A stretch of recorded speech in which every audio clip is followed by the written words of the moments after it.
All right, thank you. You may be seated. All right, closing arguments. Mr. Rottenborg? Thank you. Okay, thank you.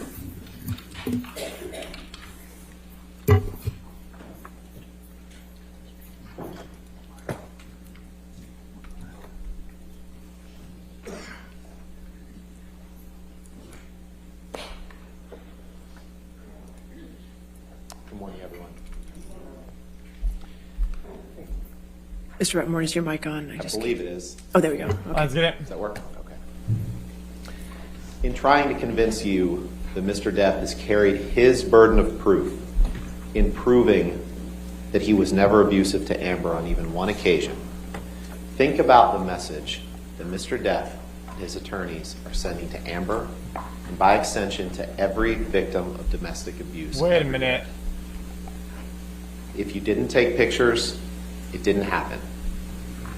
If you did take pictures, they're fake. If you didn't tell your friends, you're lying. The only pictures you have are fake. If What you else are did you tell gonna your say? friends, they're part of the hoax. If you didn't seek medical treatment, you weren't injured. If you did seek medical treatment, you're crazy. If you do everything that you can to help your spouse, the person that you love, rid himself of the crushing drug and alcohol abuse that spins him into an abusive, rage-filled monster, you're a nag. And if you finally decide that enough is enough, you've had enough of the fear, enough of the pain, and you have to leave to save yourself, you're a gold digger. That is the message that Mr. Depp is asking you. I think he showed up to the wrong courtroom He doesn't today. stop Literally. there. Because in Mr. Depp's world, you don't leave Mr. Depp. And if you do, he will start a campaign of global humiliation against you. A smear campaign that lasts to this very day. He will do everything he can to destroy your life, to destroy your career.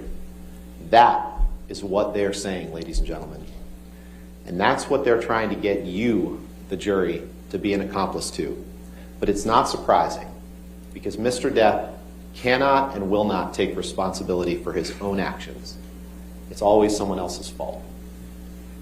Just as Ms. Vasquez did and Mr. Chu did, Wait, what? I would like to extend my thanks to you on behalf of Amber and our whole legal team for the care and the diligence with which you have served as jurors in this matter.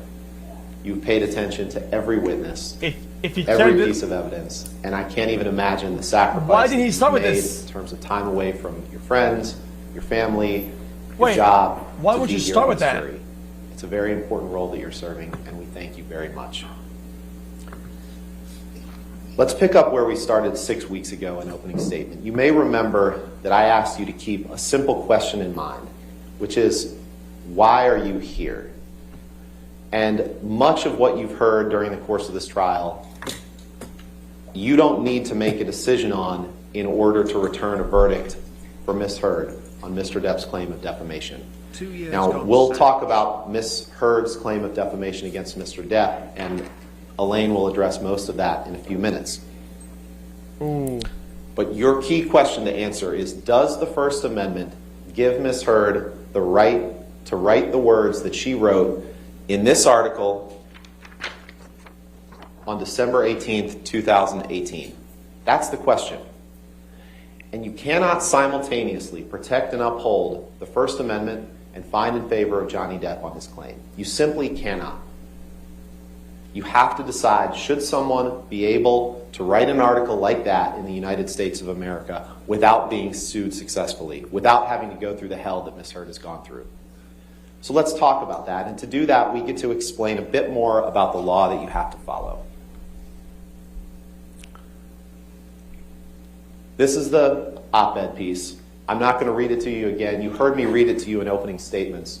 And I would urge you, when you're in the deliberation room, read it.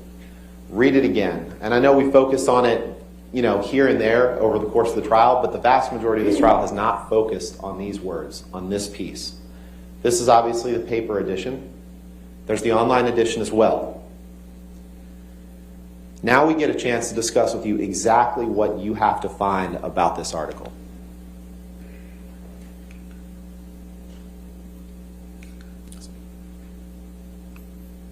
Let's try this again. This is one of the jury instructions that you'll get. And I've been so looking forward to being able to actually explain to you, as the judge read all the instructions to you this morning, and I know it was a lot, but we've been looking forward to being able to explain to you what you're here to decide. Because I imagine for some of the case, it's been kind of unclear. What are you being asked to decide? These are the things that you have to find, and you have to answer yes. As Mr. Chu said, you have to answer yes to all of them in order to find in favor of Mr. Depp. So you have to find that the statement was about Mr. Depp, and you can decide that in the context of the article. And I'll get to the arguments that Mr. Depp raises on that in a minute. You also have to find that the statement is false. And we're going to look at the statements here. We're going to look at each of the three statements. And in order to win his claim, Mr. Depp has to prove every single element. And there's a concept in the jury instructions that you really didn't hear from Mr. Depp's side this morning, but you've all heard it, I'm sure, outside the courtroom, which is burden of proof. It is Mr. Depp's burden to prove each and every one of these elements. If he cannot, Ms. Heard wins. If he cannot prove each and every one of these elements under the burden of proof that's applicable, Ms. Heard wins. And there's two different burdens of proof that we'll get to. For all of them except number 7, the burden of proof is they're coming out as weight so of the cold evidence. and goal-oriented. So you weigh the evidence and you decide, has Mr. Depp proven to you the first 6 elements? Which is what they want, but not to come Seventh across one, as. for actual malice, the clear and convincing evidence standard, we'll get to in a few minutes. But this is what he has to prove. And he cannot do that. What? It's true. These are the 3 statements. And I know you may be thinking to yourself, wait a second, don't we have to decide if Mr. Depp committed abuse? And the answer is no, you don't have to. Because these 3 statements, you can decide as a matter of law, or as a matter of fact, as you weigh the evidence and the facts, that they're true. So the first 2 statements I'm going to address together. Then, 2 years ago, I became a public figure representing domestic abuse, and I felt the full force of our culture's wrath for women who speak out. Number 2, I had the rare vantage point of seeing in real time how institutions protect men accused of abuse. When you go back to the jury room to deliberate, you should feel free, like I said, to read the article. And think of the article's purpose. The jury instructions also tell you to take these statements in the context of the article. Think about the purpose. The purpose of the article was to promote legislative measures designed to protect victims of domestic abuse, designed to protect people who did exactly what Ms. Heard did, to speak out. That's apparent on the face of the article. Instead, and to do that, she wished that Ms. Heard talked about she was her own protected life as an abuser. experiences as someone who had obtained a TRO against Mr. Depp, someone who had accused Mr. Depp of domestic violence. Make no mistake, and Mr. Depp's side keeps trying to say that we're somehow suggesting that 2 years before she wrote this, that Ms. Heard hadn't had anything to do with Mr. Depp. We're not saying that. You heard Ms. Heard herself say, of course, 2 years before I wrote this article, I felt the full force of our culture's wrath for women who speak out after she obtained a temporary restraining order against Mr. Depp, after she became a public figure representing domestic abuse. But the words that she wrote here, What? and then chronicling her own experience after that, those words are true. Those words are true. Similarly, the rare vantage point of seeing, based on her own experiences post May 27th, 2016, how institutions protect men accused of abuse, those words are true, and the First Amendment protects Ms. Heard's right to say them. Now, the third statement is absolutely true as well, but we're going to take that separately because she didn't write it. Under the First Amendment, the statements have to be false in order for Mr. Depp to win. Now, plaintiff addresses, like I said, an argument that we're not making. And as I said, we're not running from the fact that when she discussed becoming a public figure representing domestic abuse, Amber was speaking of her experiences reporting domestic abuse against Johnny Depp. She admitted to that, but that doesn't make the article or the statements about Johnny Depp. Think about it. Think about every piece of evidence that you've heard over the last 6 weeks about his abuse, about their relationship. None of that is in the article. None of it. We all know that it would be a very different article if she had written about what she suffered, that she's told you about over the last 6 weeks. Because he knows the words are true, Mr. Depp says that the words now have a defamatory implication. He says the statements are the same as saying, Johnny Depp abused me. But just because he wants to make the article about himself doesn't mean it is. He has to show you that any defamatory implication was designed and intended. Look at number 4. Designed and intended by Ms. Heard to convey the defamatory meaning that he suggests. Just because people might read the article and remember, oh yeah, Amber Heard used to be married to Johnny Depp, and she accused him of abuse. Wow. That doesn't mean that she designed and intended defamatory implications in writing about herself. And think about it. If Mr. Depp is right, then virtually any statement that anyone could ever make about their own life that implies anything, implies any involvement with any other person, could be defamatory. And that's clearly not what the First Amendment intends. Guys, it's really hard to She prove didn't that, though. design and intend the words to be the equivalent of writing Johnny Depp abused me. Yes, proving You don't have to intention take her is very words for difficult. it. You can take the words of Terrence Doherty of the ACLU. He said that the op-ed wasn't even Ms. Heard's idea. The ACLU wrote the first draft, and great Nearly care was impossible. taken in drafting the article so as not to make it about Mr. Depp or Ms. Heard's relationship with him.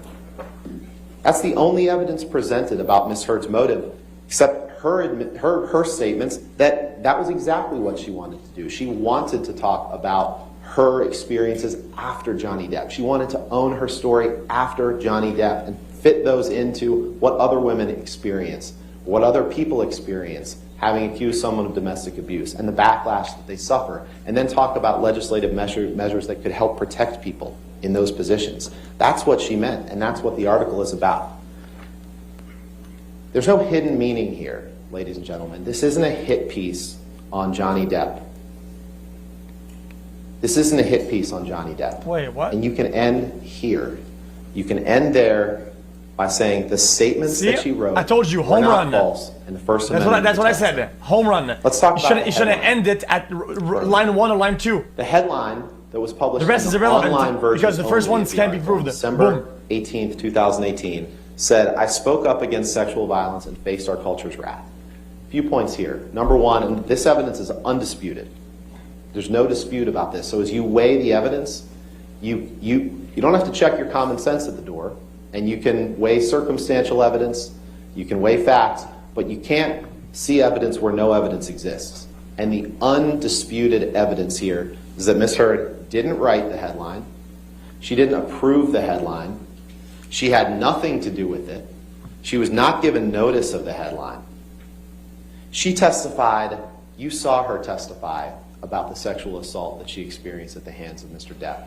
You saw her testify about that. But they're calling her a liar. You saw her on the stand testify with your own mouth, with her own mouth, exactly what she went through for the first time in court, because people who have suffered that, they don't want to broadcast that to the world. Degree from online They law want to school penalize from Ms. Heard Hawaii for and not Samoa. speaking about that earlier. That's ridiculous, and it's insulting, and it's just victim blaming at its most disgusting. The only reference to sexual assault in the article, and you can read the op-ed, is sexual assault that she said she had experienced by the time she was of college age, before Mr. Depp. So there is a reference to sexual violence in that article, but it's not by Mr. Depp. And Mr. Depp can't hold her liable for a headline she didn't write that contained something that had nothing, that was not about him. Ooh. And they want you to think that she republished the headline by tweeting out the link to the online version. So let's look at this. That was pretty bad. This is the that tweet was that pretty she fucking sent bad. on December 19th. The hyperlink says, opinion Amber Heard, I spoke up against sexual violence. That's the online version of the article. As Ms. Heard said, you can't tweet a piece of paper. So when she wanted to share that she had written this article, it has nothing what to do with choice him. does she have? Then he caught himself She has to attach that link. and reel back a little The bit jury because he knows it's about instructions that him. you have make clear that a hyperlink is not republication. Forwarding a link on does not mean that you broadcast the statement again, but that's what they want to make you think. The only way, and the jury instructions that you have, and we don't need to read through them in detail now, but the republication instruction says that merely linking to an article does not amount to republication, but adding content to a linked article may constitute republication. You must determine whether any added content was intended to reach a new audience, and if you find any content added to the hyperlink was intended to reach a new audience, it constitutes a republication. There was no content added to the article. That's semantics. She tweeted above the article simply saying, "Today I published this." That's what she said. She didn't add any content to it. She could have added some of the content that you've heard in this courtroom to it. She could have said, not only did 2 years ago Semantics, I become a public Sullivan. figure representing domestic abuse, but let me tell you about the domestic abuse that I suffered. That would be adding new content. This is not adding new content. But I guess it's no surprise, because this whole case is about blaming Amber Heard for things she didn't do. But that's what Mr. Depp does. It's what he's always done. Blame other people, refuse to take accountability. But the problem for him here is that he's running headlong into the United States Constitution, which says that you cannot hold Amber Heard liable for words she didn't write or publish. But here we are. Here we are. And you can decide this case without ever wading into any of the allegations. What a weird offload of the blame. facts, That's the so evidence weird. that you've heard about the heinous abuse that Ms. Heard suffered at the hands of Mr. Depp. You can decide that by Then, determining that in those that regard, statements the woman's are statement true then and they're protected are by the the First same for Amendment. Johnny then, with that logic, right? But Mr. Depp brought this case, and he's suggesting that he was never Because he didn't write them. Heard. So if that's where you want to make your decision, that's where the road ends for Mr. Depp. Ladies and gentlemen, let me be very clear. If Amber was abused by Mr. Depp even one time, then she wins. One time. And we're not just talking about physical abuse. We're talking about emotional abuse, psychological abuse, financial abuse, sexual abuse. That's what we're talking about. Let's look at the evidence. You heard Mr. Depp define abuse from his own mouth. He admitted all of that when he talked about his childhood. As they referenced, his mother called him one-eye because he had a lazy eye. And he said that that was worse than the beatings that he took. Worse than the beatings that he took. Being called one-eye by his mother was worse than the beatings that he took. And after the evidence that you've seen, some of which you're going to see, I want you to think to yourself, is being called one-eye worse than what he did to Miss Heard? Absolutely not. It's a child. You'll remember his expert, Shannon Curry, agreed with all that. It's that a abuse can take child. many forms. And you'll remember that Don Hughes, Miss Heard's expert, talked about the reports of intimate partner violence by Miss Heard, characterized by physical violence, psychological aggression, sexual violence, coercive control, and surveillance behaviors. She tested Miss Heard. She said that the tests show that there's a high degree of serious violence perpetrated by Mr. Depp toward Miss Heard. How would She these? got that opinion and that impression by reviewing the medical records This of would have Miss to be Heard. a- She talked about the role of coercive control that Mr. Depp exercised over Miss Heard. The effect of coercive control, she said, was drastic, and it was composed of things such as possessive jealousy, the imbalance of power, Now not prove only that in it was physical about her. stature and physical size, but in where they were in their life and their career, by intimidation. She said writing obscene messages to your partner can absolutely be intimidating behavior. She said that Mr. Depp, after reviewing the evidence, banging and throwing and hitting things in the household, that's psychological aggression. Punching a wall, throwing something, screaming, that is abuse. That's abuse, ladies and gentlemen. She said alcohol can just throw lighter fluid off a flame in a situation of domestic violence. All of these things constitute the domestic violence that Miss Heard suffered at the hands of Mr. Depp. And he's trying to get you, to fool you, to believing that he's carried his burden of proof that never a single time in their relationship was he in any way, physically or non-physically, abusive to Miss Heard. Is he representing And the that's fucking ridiculous. cabinets now? What the fuck is ridiculous. happening? So let's look at some of that evidence. And like I said, you can apply your own common sense. You don't need to check that at the door when you go into the deliberation room.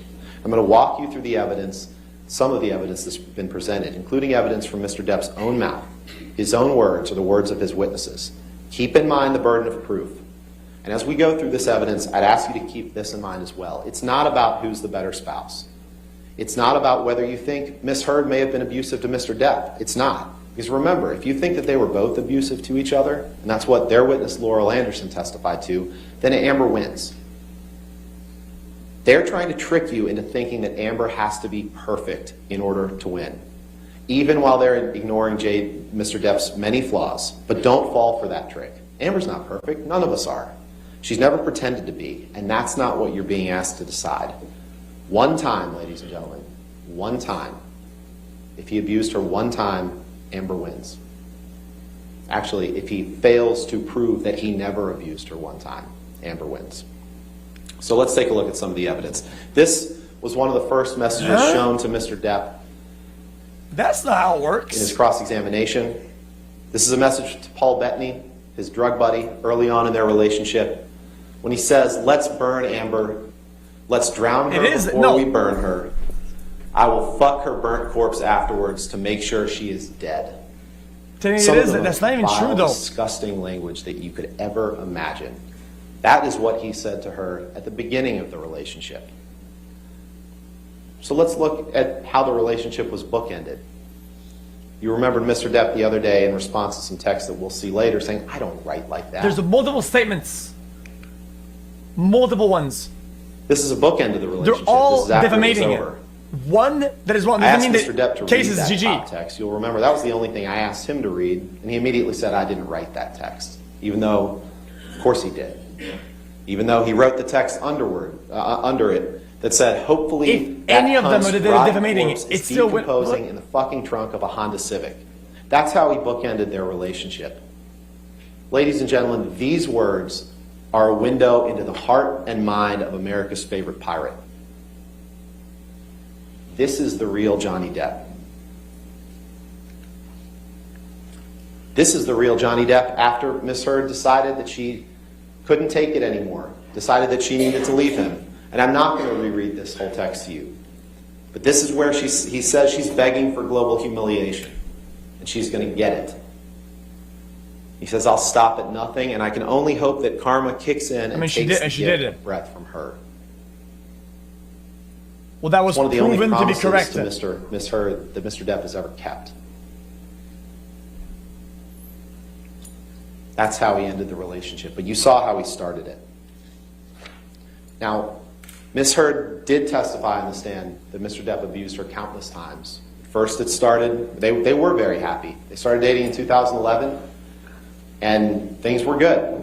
And she testified that even during periods of abuse, even during their relationship, when there was abuse occurring, that there were periods where they were very happy. It's the cycle of violence. It's the cycle of sobriety. There were periods when everything was good, when the monster was gone, and then the monster would return. You heard about how the first incidents of violence took place in 2012, when Miss Heard asked Johnny about his tattoo that used to say Winona Forever and had been changed to say Wino Forever. And she laughed. And she said, "And he slapped me across the face." She thought it was a joke, and then he did it 2 more times. And then he said, "I thought I put the monster away, and I've done it before." That could mean anything. That's what he said to her during that first incidence of violence. That could literally mean anything. But you don't just have to take what Mr. Depp said in his text. We can hear through his own voice what he called Miss Heard. How did, Because you're a fucking cunt! okay.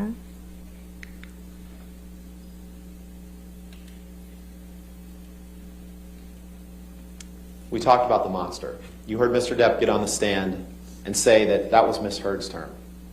She made it up. This is what chat is That was wrong what she about used earlier. This right to there refer to would him when be she was nagging him. black on She white didn't want him to have a abuse. good time. She didn't want him to have a beer once in a while. So then you would lose right here then. Boom, done. But no, this was a term According created to by you. Mr. Depp that she heard for the first time in 2012 after he slapped her 3 times across the face. Words of He said, "I abuse, thought I put yes. the monster away." And then sold as And abuse. after he Yep. sat up here on the stand under oath and told you that she made that term up, we look back at his texts, the writing at the time.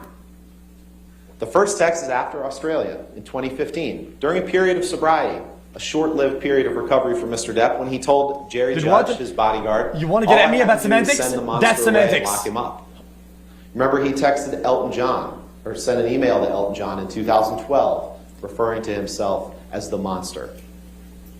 He tells Dr. Kipper, the doctor to whom he's paid millions and millions and millions of dollars, "Thank you, my darling Kipper." He says, "I've locked my monster child away in a cage deep within." He tells Stephen Duders, you know Mr. Duders, he liked to text Mr. Duders. He tells him, "She thinks my Peruvian period," which is a reference to cocaine, he admitted to that means him using cocaine, "has made me a monster and that I am ruining the relationship." Imagine that. Someone actually thinking that maybe the impact of alcohol and cocaine is ruining a relationship. How dare she?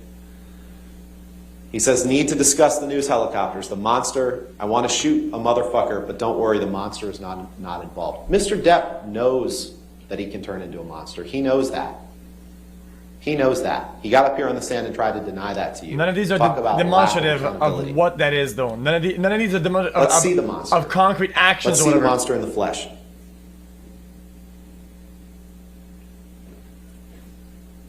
And how do you know this is the monster? How do you relate the one to the other?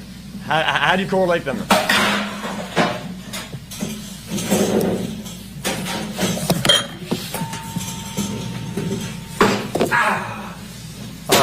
Oh no, the cabinets. What happened?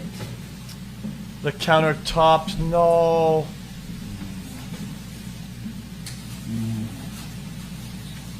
What happened?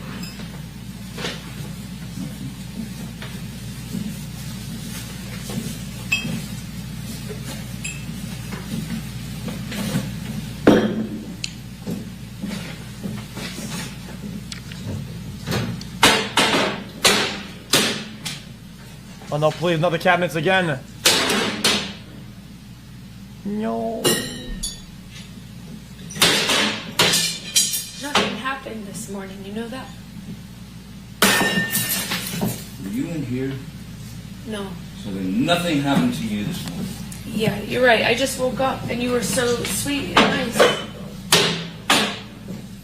We were not even fighting this morning. All I did was say sorry. Literally instigating to Something get happened to you this morning? I don't think so. Literally instigating from to say something on camera. I think that's just disgusting. No, Sorry. that's the thing. You want to see crazy? I'll give you fucking crazy. That's crazy. Oh, you're crazy. My significant other is having a rough time, and they're acting out on their own. I'm gonna film them Really? and instigate them. See that shit on me? No. How is she instigating? You were smashing shit. Because I think the problem isn't about her.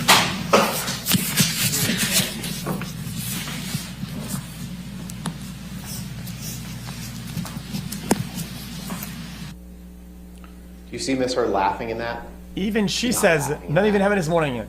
Mr. Depp in this courtroom right now is laughing and making snide remarks as that video is being played. But it's not a laughing matter. Who does that? Who does that?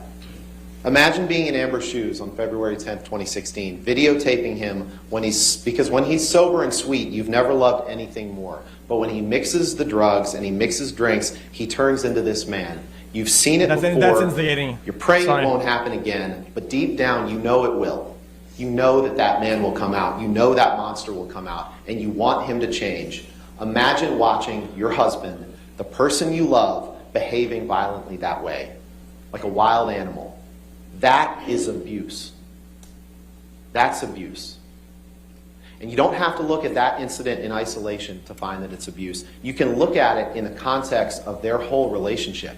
This isn't about breaking down a series of individual days that you've heard evidence about. This is about the cumulative effect of Mr. Depp and Miss Heard's relationship and whether that constitutes abuse. That is abuse, ladies and gentlemen. That's domestic abuse. And their response is, she sold it to TMZ, which she didn't. There's no evidence of. And she was on a plane. The only evidence suggests she was on an international flight when Mr. Tremaine testified that they received it and it was validated within Mourning something like 15 equals minutes, abuse. which could only have happened by the person You heard it who here sent first. Miss Heard was in the air. She didn't send it to TMZ. She never leaked anything to TMZ, as you heard from her own mouth. Who would want that to become public? Again, in order to find for Mr. Depp, you would have to find that for his defamation claim, every single Planes thing live that internet. ever happened between Nope. them that could constitute According- abuse, Amber was the abuser. This guy lives in Every single time. 1976. You have to believe the unbelievable. You all are smarter than that. But Mr. Depp thought he could hide it. He thought he could hide the monster. That's why he lied in insurance forms that you have to fill out in order to be able to act. That's why he said he hadn't taken illegal substances, whether prescribed by a physician or not. That obviously wasn't true within the past 12 months. When you break shit, don't They keep talking about Mr. Depp's get upset. Have people mourn. Why people were upset? What the fuck are you talking about? role as People a deal with father. losses in This is a what he sent. million of ways. A text that he sent DX207. Now Lily Rose, his daughter, hates me because she thinks I'm drinking, and she's right, but I can't admit, or I fucking die in her eyes. Thanks for that one, Vanessa.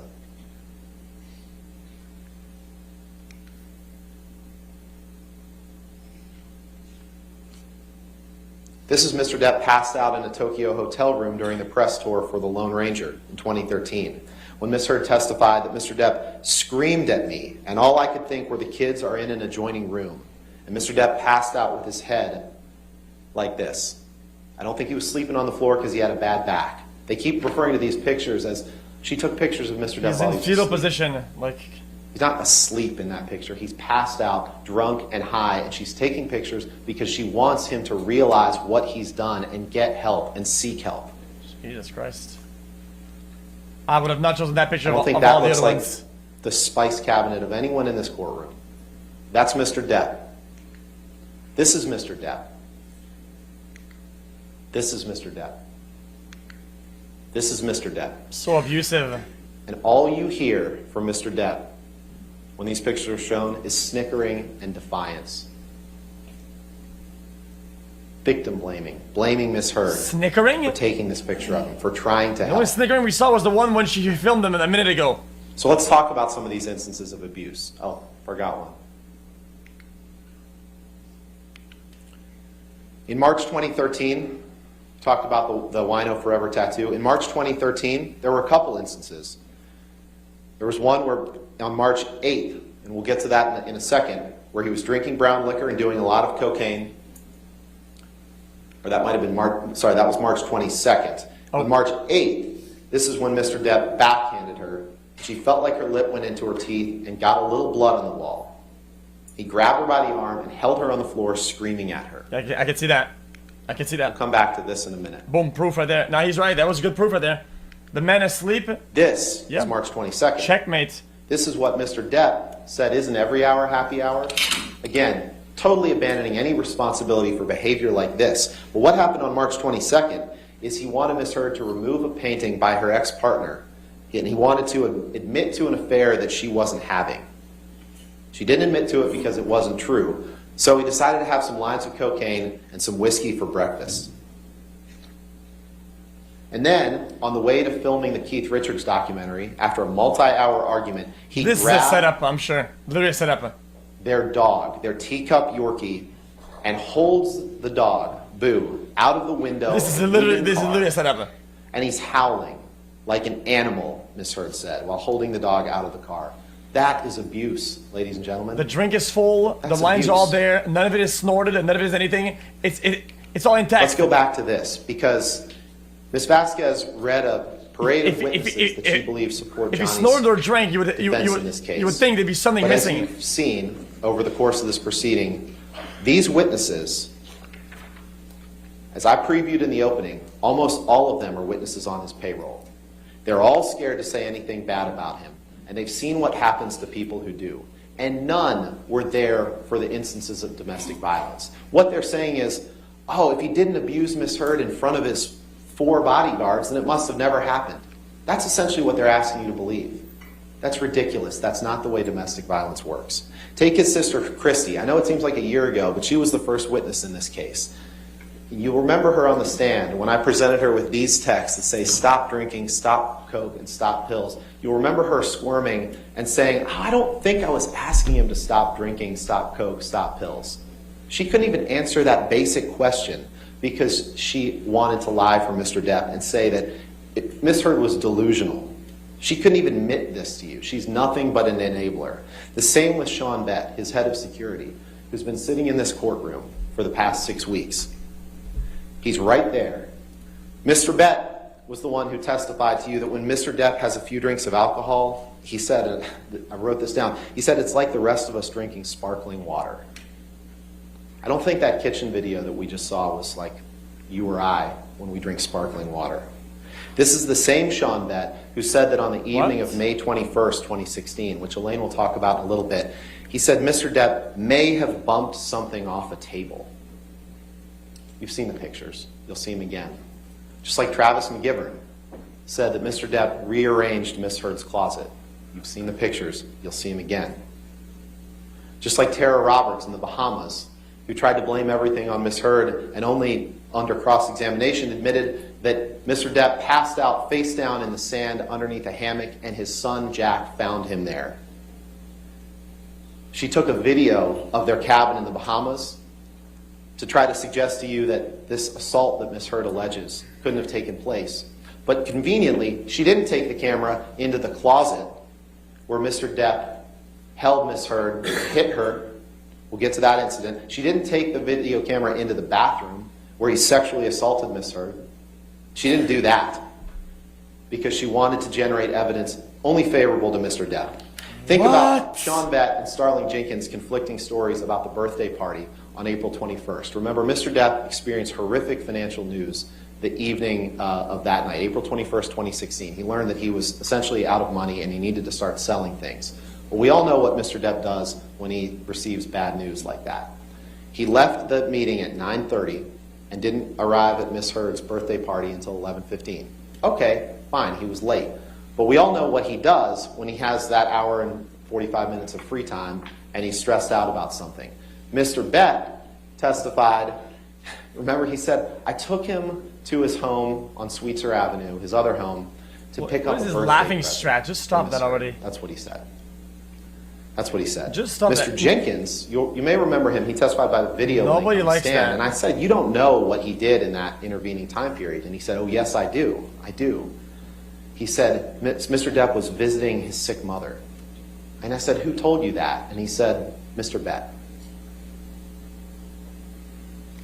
The witnesses that Mr. Depp has paraded up here, who are here in person, they're here in person because they're on his payroll.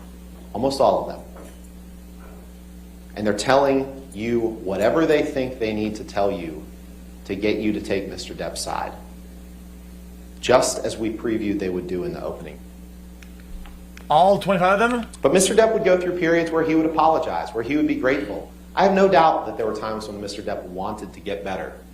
These are texts, PX 120A and 120B. I won't read them all to you. These are texts that Mr. Depp sent to Paige Heard, Amber's mom, after detox on the island in 2014. He says, there were more than a few times when I thought it would be more simple to take that route. Meaning go for a swim and swallow a big drink of ocean. And he said it was Amber and Amber alone that got me through this. There is no luckier man on this earth to have the strength that Amber gives me and the full support of each of you. So as you're weighing the evidence and you're weighing Mr. Depp's credibility, think to yourself, what do I believe? What he has a motive to say on the stand, or what he wrote contemporaneously with the events? Take his own words to Amber after the detox. Just to let you know that I'm fine, my angel. I miss you, of course, but this was the right thing to do to speed up the process. I love you more than life. But then there were these days. Then there were times like this. This is sent on March 9th. We had a slightly grim morning, is the way Mr. Depp describes it. You'll remember the text from a few days later. One good period in Referred to as the disco 2014 bloodbath equals text. win? where Miss Heard says, "Is that about last Friday night by any chance?" And Mr. Depp responds, "How can you make me smile about such a hideous moment?" He testified on the stand, "I don't remember what happened that Friday night, but Miss Heard sure did." Oh yeah, so selective. And this is one of the things that she had to show for it. Now, Ms. Vasquez showed this to you in opening statements and made it seem like, again, remember what I said at the She doesn't beginning? remember if you take pictures, what room the they're wine was fake. in. If you didn't take pictures, it didn't happen. Here's one where she did take a picture, but Ms. Vasquez says, but she doesn't have injuries on her face. Look at the date that this picture was taken, ladies and gentlemen. March 23rd, 2013, 15 days after this incident. So even when there are pictures, they're trying to deceive you into thinking, oh, there should have been more. This is a 2-week-old bruise. And she texts it. Look who she texts that to. Then why wait? She texts it to her mom. They say Then why wait then? she never told anyone. Text to mom, March 23rd, 2013. Let's go to Hicksville. You remember Hicksville, obviously. There's been a little bit of discussion about that in this case. This is where Mr. Depp got jealous that a woman named Kelly Sue was sitting close to Miss Heard and maybe had her arm around her at a campfire. And everyone was having a good time. There were some mushrooms involved. There was some drinking. And Mr. Depp got jealous of that. Now, he claims that Miss Heard is the abuser, that she's so much stronger than he is. But then he testified that the evidence shows that in Hicksville, he was the one who said he was just trying to protect Amber. Well, who says, why would she need protection if she's the abuser? And he went and he took Kelly Sue's hand, forcibly removed it from Miss Heard, embarrassing Miss Heard, ruining the mood of the whole night. So they went and they got into an argument in the trailer, in which not only did he trash the trailer, but he took her into the bathroom. He slammed her up against the side wall of the bedroom by her neck, holds her there, that was the next one. In Hicksville, he took her into the bathroom of the trailer and did what he called a cavity search, where he inserted his fingers inside of her and sexually assaulted her, then trashed the trailer. $63 And for you a heard light fixture, by the way. This Morgan Knight person who testified a few days ago, who said it was $62 of damage. You also heard evidence that the way he got involved in this trial was by reaching out to one of the main Johnny Depp fan influencers on social media. And you saw that text. That's how he injected himself into this trial. Influencers! There was way more than $62 of damage. You heard testimony from Rocky Pennington, Whitney Enriquez, and Amber about him trashing the trailer. And is that really a surprise? The man's admitted that he smashes things when he gets angry. The man's admitted that he's smashed hotel rooms. You saw the quote that he admitted to the other day, that when he wants to hit something, he's going to hit it, and he doesn't care about the repercussions. So in Hicksville, Hicksville was late May 2013. This is another text to drug buddy Bettany, where he says, I, of course, pounded and displayed ugly colors to Amber on recent journey. I am an insane person and not so fair-headed after too much of the drink. Weed, pills, fine. Booze, my capacity is too large and I won't stop. Ugly and sad. Oh, how I love it. Good job, Lord, for keep going, though. There appears to be an Amber Alert, but I think we're okay. People are getting it, I guess, on their phones that haven't silenced that. Oh, okay, Your Honor. Okay. Can I keep going? Yes. Thank you. Yes, sir. So that sucks, though. That's after Hicksville. This is what I was getting to next. Remember the testimony about Mr. Depp being drunk on his yacht on the island in the Bahamas in 2013, when Mr. Depp looked a little scary by the way his body fell into the water, and Lily Rose, his daughter, started to cry.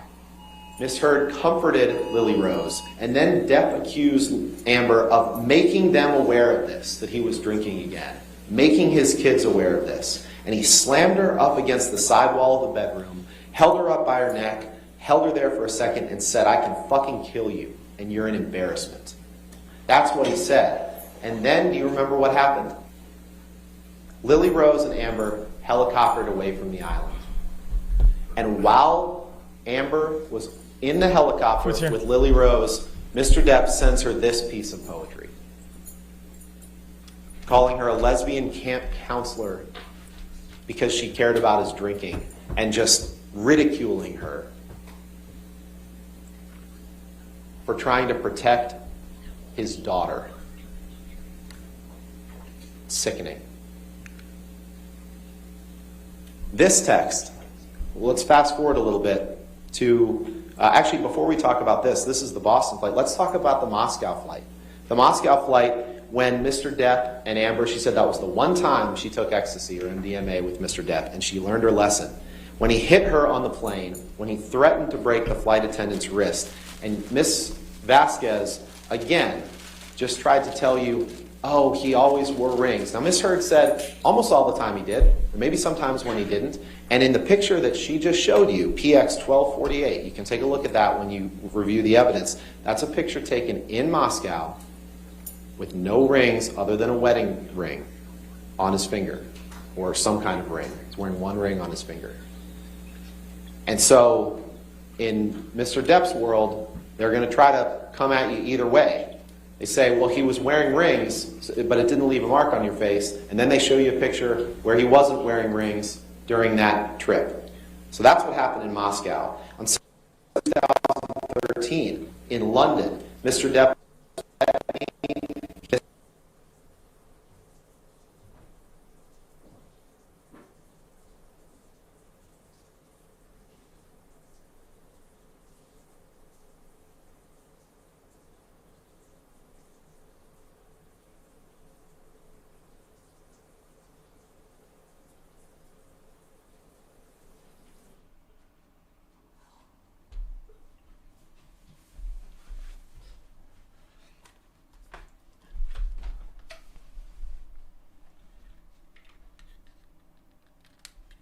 What? Oh no. Give me Twitch link, give me Twitch link.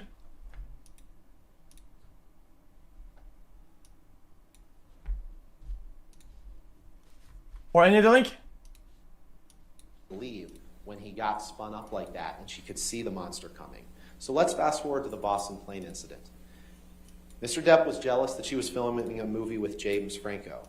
And Miss Heard testified that when she met him in Boston, she was on the plane, his car pulled up. She could guess by the way he was moving. She knew what was going to board that plane. And it wasn't Mr. Depp, the man. It was Mr. Depp, the monster. She said, I already know he's drunk. I already know he's using. And then when he got on the plane, he straight up started taunting her. He called her a go-getter and a slut. He started throwing things at her, ice cubes and utensils. And he slapped her face against the window when she was seated. And when she got up to move, how dare she, he kicked her in the back. She said, I feel this boot in my back. And he continued to drink and eventually started howling like an animal, passed out in the bathroom. Let's play 221, please.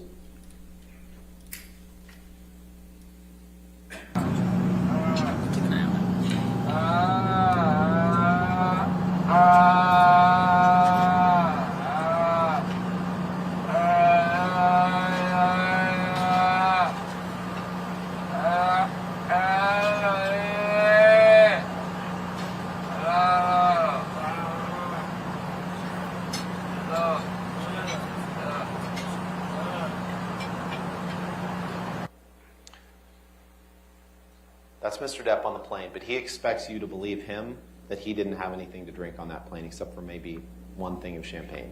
That's what he expects you to believe. He's talked about blackouts. These blackouts where he doesn't remember what happened. He blamed them only on opiates, but we know they happened throughout, where he doesn't remember what's happened.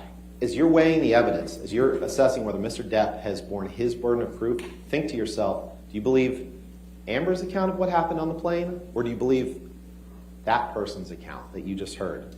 But actually, you can look at his account from a few days later, May 30th, in which he told, again, Paul Bettany, he said, drank all night before I picked Amber up to fly to LA. No food for days, powders, half a bottle of whiskey, 1,000 Red Bulls and vodkas, pills, 2 bottles of champagne, and what do you get? An angry aggro engine in a fucking blackout, screaming obscenities and insulting any fuck who got near. I'm done. I'm admittedly too fucked in the head to spray my rage at the one I love. For little reason as well. I'm too old to be that guy, but pills are fine. And he expects you to believe that he's carried his burden of proof in showing that no abuse happened on that plane. You don't have to look at just that. You can look at this text to Patty Smith when he says, when I was in NYC, they were brief visits, and I fucked in NYC, they were brief visits, and I fucked and charged by horrific fights with Amber. I fucked up and drank and got shitty, was so disappointed in myself. You can look at his text to Miss Heard the next day, where he says, once again, I find myself in a place of shame and regret. Of course, I am sorry. I really don't know why or what happened. Well, no wonder. You heard the voice on the plane. Of course he doesn't know what happened. But I will never do it again. My illness somehow crept up and grabbed me. I must get better. I love you and feel so bad for letting you down. And what his response has been throughout this trial to things like that is blaming Amber, saying he's just placating her. Is that carrying his burden of proof and showing that abuse hasn't happened even a single time? This is in the lead up to Australia. But before we get there, we can talk about January 25th in Tokyo at the premiere of Mordecai, where he did slam her up against the hallway wall, wailed on her, and he did get on her back in the closet. And what do they say? Look at her backless dress. She doesn't have any bruises. She testified herself that she was checking out pictures because she was concerned that there were. So now their theory is if there's no marks, it didn't happen. We all know that's not the case. February 2015, this is when they got married. The day they got married, you heard the testimony from Io Tillett Wright that where Mr. Depp told him, I can now punch her anytime I want and no one can do anything about it. He'll say it's a joke he made on his wedding day. Then we fast forward to Australia, where Miss Heard is flying from London, where she's filming The Danish Girl, to see her new husband for the first time since their wedding. And these are excerpts from DX353, all but the bottom right one are in the days leading up to this, where he's on a drug-fueled bender. He's hanging out with Marilyn Manson. He's getting drugs from his assistants who are enablers. Again, there's a reason you didn't hear them testify in this trial. They're getting him drugs for days and days. And then the one on the bottom right, you'll remember you've seen a couple times. This is after he chopped his finger off, when he says, need more cocaine and ecstasy. So, and no one, Miss Heard was in touch with his assistants, but no one told her the hornet's nest that she was walking into. And we all know what happened in Australia. We all know that Mr. Depp, she gets there, he pulls out a bag of MDMA, and he took a handful. She didn't say he took 10 at a time. So no she did say he proof took doesn't 8 to mean that it 10 didn't over happen. the course of that period.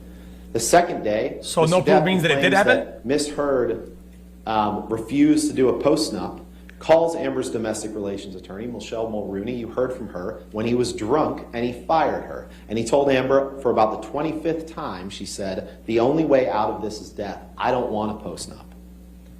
And then she said she remembered him slamming up against the wall. And I won't go through, you remember her testimony from Australia. You remember her saying that he had her by the neck, squeezing her neck. You remember her saying that he threw her on the games table like a ping pong table. You remember seeing the pictures of that broken table. You remember her saying that at some point he had a broken bottle up against her face, and he told her that he'd carve up her face, that he was throwing bottles at her. He's throwing bottles one after another, and I could feel glass breaking behind me, and you've seen the evidence of that.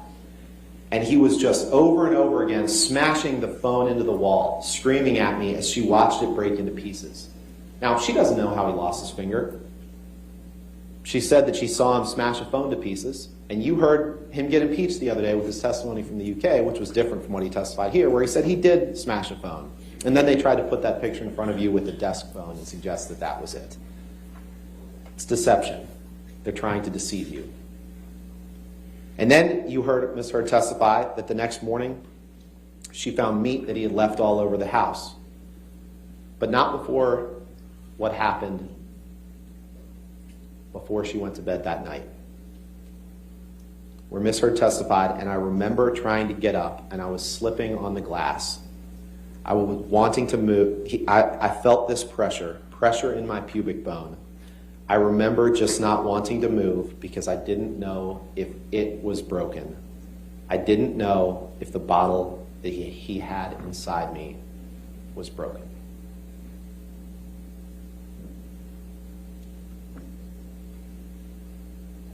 This is the next morning.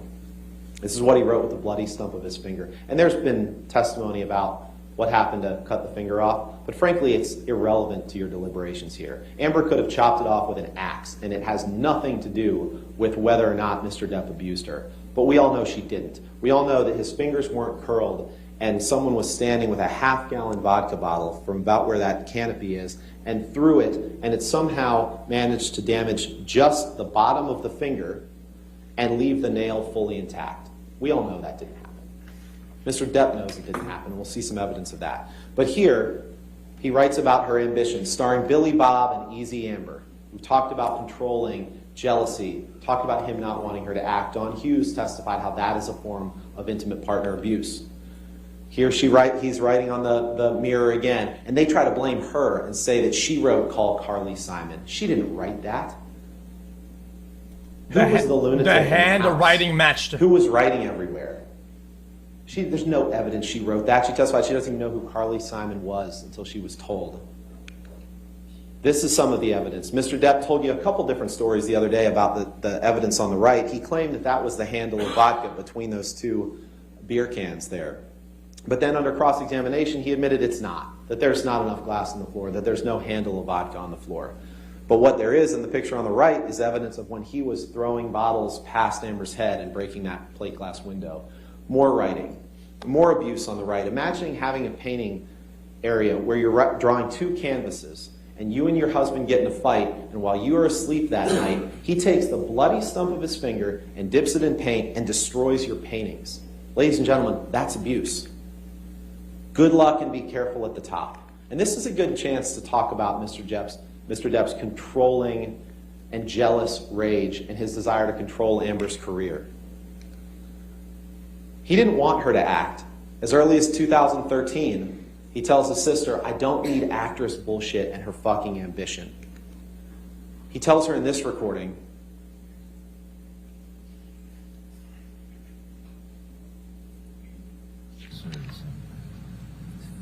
If you look at the bigger picture, I what is became the irrational when you're doing movies. I become jealous and fucking crazy and weird. And, you know, we fight a lot more. I become jealous when you're doing movies. I become irrational and fucking crazy and weird. Out of his own mouth. This is some of the notes of Dr. Blaustein, his therapist. Called himself Maybe because she disruptive. travels? Something about wait up to fight the devil. Jealous. What does that prove? And I know this is hard to read, but you can see jealous, you can see paranoia, fear, envy. He wanted to control her. He wanted to own her. He didn't want her to have any career. And then he says things like, "I have other uses for your throat, which do not include injury." No one who hasn't previously grabbed someone by the throat would write, "which do not include injury." What? But we all know how Mr. Depp thinks along these lines, because you saw these two texts the other day that he sat on the stand and denied writing. And I'm not going to read them to you again. What a because they're reach. the most What? vulgar, vile writing you can imagine. He said, "That's not my style. I wouldn't My write like man's that." needs to get some bitches. Should I say it? Of course he would, and he did. These are texts that he produced, that he gave to Amber and our team in this litigation, from him to his personal assistant, Stephen Duders. This is the way he thinks about women. This, not what you heard on the stand, that. It's disgusting. He admitted that he cut his finger off. This is evidence of him admitting to it to people other than Amber. "I cut the top of my middle finger off." Says that to Dr. Kipper. Says it again to Dr. Kipper. The bottom one he says to Nurse Velati, "I just chopped my finger off." But he does say it to Amber too. Remember, we played this one 4 times, and Mr. Depp denied that he was actually saying, "the day that I chopped my finger off." Let's hear it one more time. I don't know. I'm talking about Australia, the day that Now we're talking about Australia. Okay. The day that I chopped my finger off. So let's fast forward to March 23rd, 2015. After just a few weeks in That Australia, doesn't even match anybody's testimony, Mr. though. Depp has a finger injury, no doubt about that. He comes home. He gets what they call a soft cast on it, which you heard his treating physician and our experts say it doesn't have sides on it, but it's a hard plaster cast. Over He the didn't top admit of to his it. finger that can be wielded. It's the way like he a worded club. it. If it were And they got in true, an argument she would have when said a Miss Heard story about discovered it. that he was having an affair with a woman named Rochelle. In order not to Had been perjure going on herself before the wedding, and lie after on the the wedding, stand, she said she and didn't she know. confronted him about that. If she did know, No she surprise could have there. just They matched got the in a huge story. argument. At some point in the argument, he bolted up the stairs. Now, Travis McGivern claims that she threw a Red Bull can at him.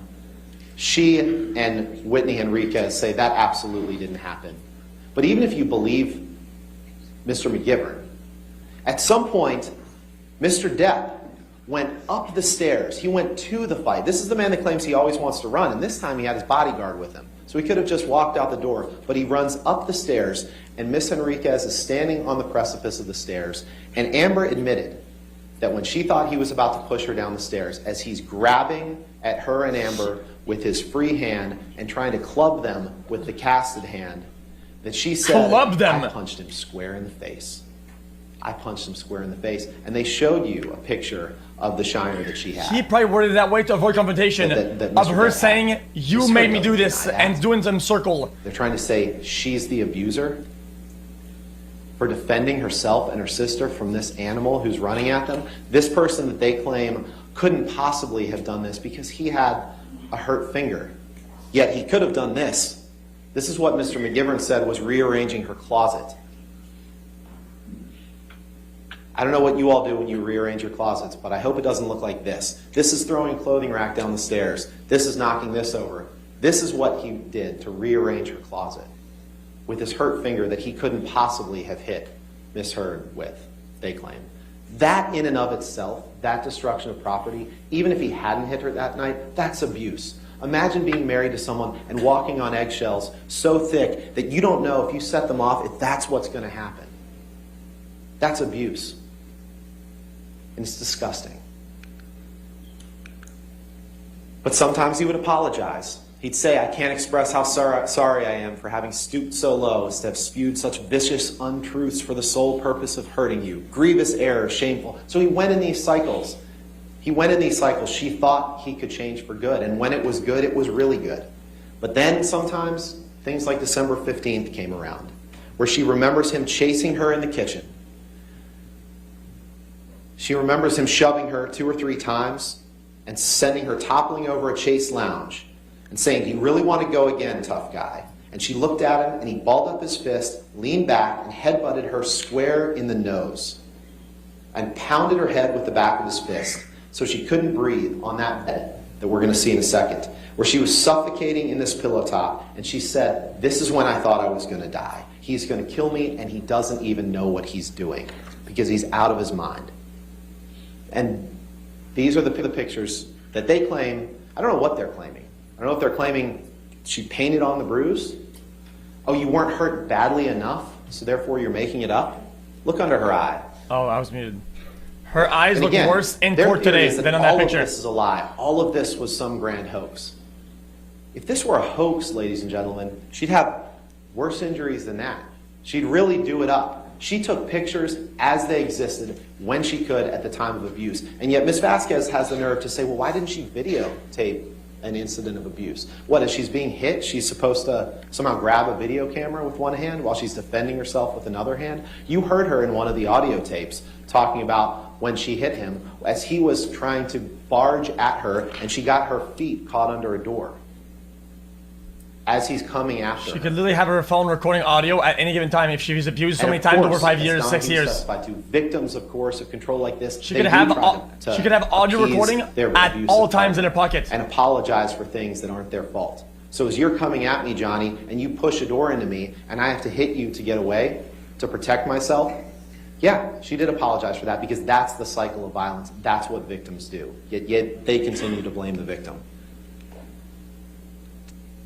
There's no evidence she painted on that bloody lip. And again, if we're talking about a hoax, the next day she went on James Corden and they say, well, you can't see any injury there, so it must not have been. She would have to be the dumbest person in the world to say, I'm going to commit an abuse hoax, but let's do it the day before I go on national television. That just looks fake. I'm gonna be honest, Chad. Let's do it Guys, the day before. guys, out of all pictures that But you heard I didn't think Melanie were fake. Iglesias, her makeup If artist, one looks fake, I think testify that one in looks fake. Great detail, and I didn't even understand. The bed half looks terms so about weird makeup there. that she was using, but she testified in great detail about exactly what she did to cover up those bruises. The red lipstick. The that red she is put so to cover bright. It up has the like busted lip. no shadow or it's just weird. You heard the testimony of that from a neutral party who said exactly what she did. She talked about how she looked at the color wheel to neutralize the bruising. They claim it was just an accidental headbutt. Well, no accidental headbutt rips out hair. They claim, oh, Miss Heard somehow used a pocket knife to cut this portion of the bed out to stage this. Well, I don't know if that's a pocket knife or not, but the only testimony in this trial about a pocket knife is Whitney Henriquez saying that Mr. Depp carried a pocket knife in his pocket every day. So she took We it don't out. know where that, if it is a pocket knife, where that came from. But that doesn't match the story then. I think one of the most telling Wait, things about this what? incident is the text he sent to David Heard, Amber's dad, 2 weeks later, where he says, I meant to send this to you a week or so ago. I'm sending it to you now. And he says, I forget if it's a text or an email, but you can look at DX580. He says, yes, I fucked up and went too far in our fight. Because as a result of that fight and the bruises that all of her family saw, the family refused to go to the Bahamas with them for Christmas. The family refused to go to the Bahamas for Christmas, and on that trip to the island, Mr. Depp kept passing out, and every time he passed out, he would dump a glass of wine on Amber's lap. And she didn't like that, and she yelled at him. And because it was in front of his kids, he got up. This is the one where Tara Roberts took the video, but she didn't show you the closet, she didn't show you the bathroom. And Amber says, while holding my neck, this is in the closet, he said, I'll fucking kill you if you ever speak to me like that in front of my kids again because you embarrass me. And then he took her into the bathroom, and she said, but this time, he grabbed my vagina, shoved his fingers inside me, but through my bathing suit, and held me there and asked me if I was so fucking tough. And then she ran out of the house. And to keep him away from her, that's when he claims, and she admits she threw something at him. She didn't know what it was. It's been testimony it was a can of mineral spirits that she claimed that hit Mr. Depp.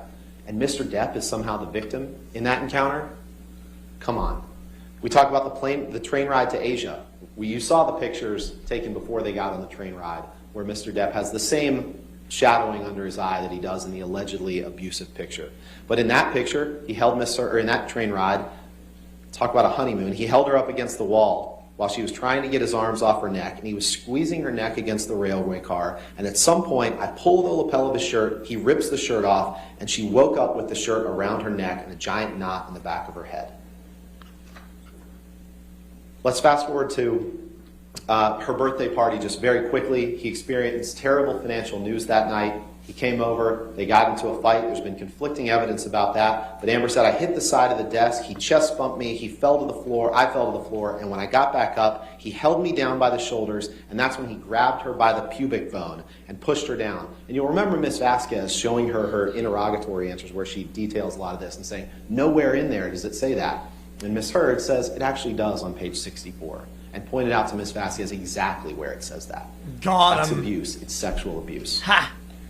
It was But on we all page know what Mr. 16. Depp does when he experiences terrible financial news, or terrible news. He experienced terrible news that night on the way to the birthday party where both of his bodyguards have testified that he was either visiting his sick mom or getting a birthday present for Amber. Jesus Christ. And then we know what happens the day after his mother passed away on May 21st, 2016.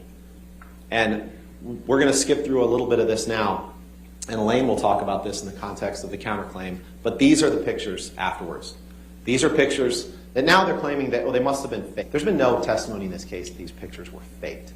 There's been no testimony that the marks you see on Amber's face, including this mark with a straight line from below her eye to the top of her temple that it lines up directly with a phone. There's been no testimony that those are faked. Mr. Depp went through the house. He destroyed pictures of her friends. Wait, That's what? abuse. Property destruction like that, in and of itself, is abuse. He destroyed her office. He destroyed her friend Rocky Pennington's preparation for the bead show that she was having. Oh yeah, let's ask Amber He spilled wine in the what hallway, room that but is. You'll notice the police denied. Amber, oh, what there room- was no spilled wine. what in the room is hallway. that? Well, even Isaac Baruch testified that he She saw this remembers in when the it's her hallway. time to talk. When it's And their time, they she said she never forgets. sent anything to her medical providers. These are the texts that she sent to her nurse, Erin Filati, the night that it happened. These are pictures of her in the courtroom. We're not going to play this right now, but you can listen to this. This is that terribly disturbing text of him in July of 2016 threatening to cut himself and telling you cut me or I will. You all remember playing that. It was awful. It was awful. I'm not going to play it again, but it was horrible. That in and of itself is abusive. This is the document that Mr. Depp signed, the divorce agreement, where he says, signed in agreement with his signature, neither party has made false accusations for financial gain. He said that then. He could have fought this then, but he didn't because he knew that her allegations were true. But then he continued his campaign of humiliation. He says, I want her replaced on that WB film. Ladies and gentlemen, the facts are absolutely overwhelming of abuse. One time, that's all you have to remember. Mr. Depp simply cannot prove to you that he never once abused Amber. And if you don't know, you have to return a verdict for Ms. Heard. A ruling against Amber here sends a message that no matter what you do as an abuse victim, you always have to do more. No matter what you document, you always have to document more. No matter whom you tell, you always have to tell more people. No matter how honest you are about your own imperfections and your own shortcomings in a relationship, you need to be perfect in order for people to believe you. The op-ed isn't only about one abuse. It's about sexual abuse, physical abuse. It's about a bunch of them. Point that you have to find. There's a bunch. Or in order to rule for Mr. Depp, you would have to find that Ms. Heard made the statements with actual malice. Now, what Mr. Chu didn't tell you is that you have to find this by clear and convincing evidence. So this is much higher than the greater weight of the evidence standard that applies to the other claims, the other elements of the claim. Clear and convincing evidence is evidence that creates in your minds a firm belief or conviction that Mr. Depp has proved this issue. So if you believe that Ms. Heard did not act maliciously in writing her op-ed, then you must return a verdict for Ms. Heard, even if you think that he never abused her. But I'll quickly go over the evidence of this. The op-ed, you look at the words, it clearly wasn't a hit piece. She visited her attorney, Eric George, who testified by video that his objective was to make sure that there could be no meritorious claim that could be brought about this article relating to defamation. He gave Ms. Heard advice. She affirmatively followed all of it. So you cannot find that Ms. Heard met the clear and convincing evidence standard, given the testimony of Eric George, given the testimony of Terrence Doherty from the ACLU, when Amber went out of her way to ask her lawyer if it was okay. They will say it doesn't matter if she's lying, but even if that isn't, they will say that that doesn't matter if she's lying, but even that isn't true. Because again, keep in mind that if Ms. Heard wanted to be malicious toward Mr. Depp, the article would be very different. And I think it's interesting here, we'll talk about Mr. Waldman in a second, but that Amber utilized her attorney, Eric George, to make sure that she was following the law. Mr. Depp used his attorney, Adam Waldman, as an attack dog to defame Amber and to fulfill Depp's promise to her of global humiliation. The last thing I'll touch on before Elaine talks is Mr. Depp's damages. The man's at least consistent in one respect. He blames other people for his problems. Everyone but himself. You heard us reading the stack of articles dating years before he broke up with Amber, before their marriage broke apart, talking about his problems, talking about the fact that his movies were flops, talking about the fact that he was late to the set, he's unreliable as an actor. A word of reminder here, ladies and gentlemen, is that the only thing Amber ever did that Mr. Depp is allowed to sue her for is the op-ed. He's trying to say, I want to sue her for what she said in 2016. I want to sue her for harm that was caused then. You cannot do that. The only thing you're being asked to decide are the words of the op-ed defamatory. Nothing else. What about the title? Any damage to Mr. Depp's career is self-caused. What? Then think about the testimony that you've heard from his former business manager, Joel Mandel, said that Depp had issues with drugs and alcohol that damaged his career. Depp sued him. His former agent, Tracy Jacobs, said he was late to the set and that he used an earpiece. Depp fired her. She said Disney never committed Why to Pilot doesn't the 6. title Disney's not corporate count? representative, Tina Newman, said that there was no record in Disney's records of this op-ed. This op-ed had nothing to do with it. In fact, Catherine Arnold, our damages expert, testified that the paper version of the article that allegedly they say came out 4 days after the op-ed was published the same day as the op-ed that said that Johnny might not be in Pirate 6. the same day. The paper article came out the same day. So the op-ed didn't cause that. There's no evidence of any contract by Disney for Pirate 6. His agent Jack Wiggum couldn't identify a contract. His former agent Christian Carino said that there's no contract. He didn't lose anything as a result of this op-ed. Anything he's lost is the result of his own choices. Then who would have been the captain? You then? also heard him lie to you. You heard him tell you that this was his first chance to tell Captain his story. Dave? But let's break it down because that's not true. He could have fought the TRO that Amber filed. He could have said, I didn't abuse her, but he chose not to do that. He could have fought her in the divorce case, but he chose not to do that. Instead, he signed the statement saying that no one had falsified any statements. He only filed this suit after he met Adam Waldman, the same Adam Waldman who convinced him to file suit against his former business manager, to file suit against his law firm, and fire them, and blame them for things. But by the time that Amber wrote the op-ed, Mr. Depp already had had another opportunity to tell his story. He filed a case in the UK against the Sun for calling him a wife beater. And in that case, he had many of the same witnesses. He was on the stand for parts of 5 days, and he got to tell the fact finder in the UK whatever he wanted. Now, it's not the same testimony he told here, because you heard me impeach him about 13 times with his testimony from the UK. But he's had his chances. Ladies and gentlemen, it is time to tell Mr. Depp that this was his last chance. Tell him to move on with his life. Tell him to let Amber move on with hers. Stand up for the freedom of speech. Stand up for the First Amendment. This trial is about so much more than Johnny Depp versus Amber Heard. It's about the freedom of speech. Stand up for it, protect it, and reject Mr. Depp's claims against Amber. And now you'll hear from Ms. Beretta Haupt about the counterclaim. Thank you.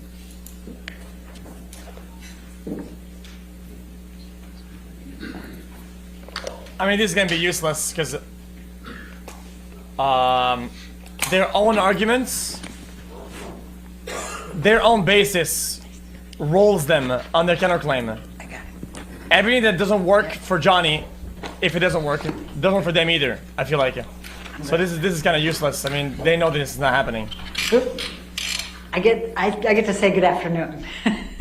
And I know you've been listening to everybody for a This long part time anyway. here, and I echo Ben's very strong thank you to all of you for this extreme service and extraordinary service. We really appreciate it. I'm going to go really fast and try to go as quick as I can so that you can get a break from us and go make your decision. I know you're probably itching to do it at this point. But this is very important to us, and we appreciate your listening, and we appreciate your being here. I'm going to stay on this slide for a moment, and there's something that's very important on this slide that hasn't been brought to your attention by Mr. Depp's team. When you see the actual damages, go down to the last paragraph, if you will. It says, Mr. Depp cannot recover damages for any harm that occurred after November 2, 2020. Do you all see that? So what Mr. Depp's team got up here and told you through Mr. Chu this morning has nothing to do with this case. He had his chance in the UK. The lawsuit was filed June 2018, 6 months before the op-ed. The trial was July 2020. The process ended, according to Mr. Marks, their expert, on November 2, 2020. And his damages stopped then. He can't get reputational damages. He can't get his legacy back for his children. He can't get anything after that day from you. You can't restore his reputation. You can't give him anything. They didn't tell you that, but the court told you that. Well, he already has, though. That's a very, very important thing here. He told his story. He had his opportunities. He had his full opportunities to do all of that. And he came in here and lied to you and said he's here to get his reputation back. It's just one of many lies in this case, but it's a really big one. Because here we are, 6 weeks of your time, precious time, 6 weeks of this court's time, for what? For nothing. Only to go after Amber. That's psychological abuse. He's going after Amber for nothing. Because he wants to put her through this again. What the fuck? So we're fighting back, and that's the counterclaim. She finally has said enough. Enough. And we're asking you to finally hold this man responsible. He has never accepted responsibility for anything in his life. You've heard of this whole Rightful thing. He hasn't lawsuit admitted to anything. equals He's blamed abuse? everybody in the world, his agent, his manager, his lawyer, Amber, his friends, everybody. But he's never accepted responsibility for a thing he's done in his life.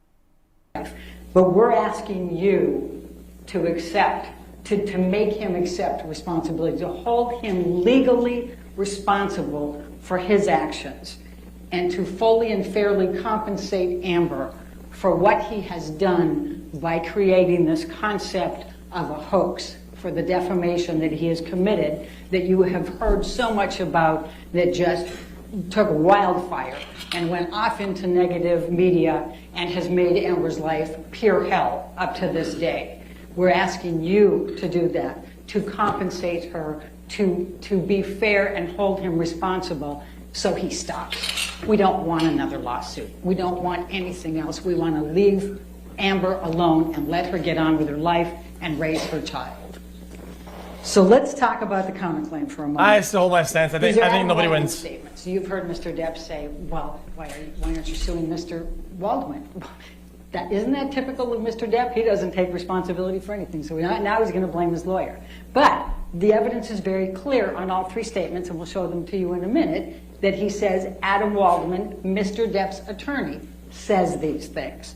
Now, Mr. Depp says, oh, I didn't even know about those until the counterclaim. Well, we know that's not true because Mr. Waldman's testimony was 2 months before those statements were made. In February of 2020, Mr. Depp accompanied Mr. Waldman to the Daily Mail, the same place that all three of these statements were published, and he gave him 2 spliced audio tapes to try to make it look like Amber was the person who was committing the abuse.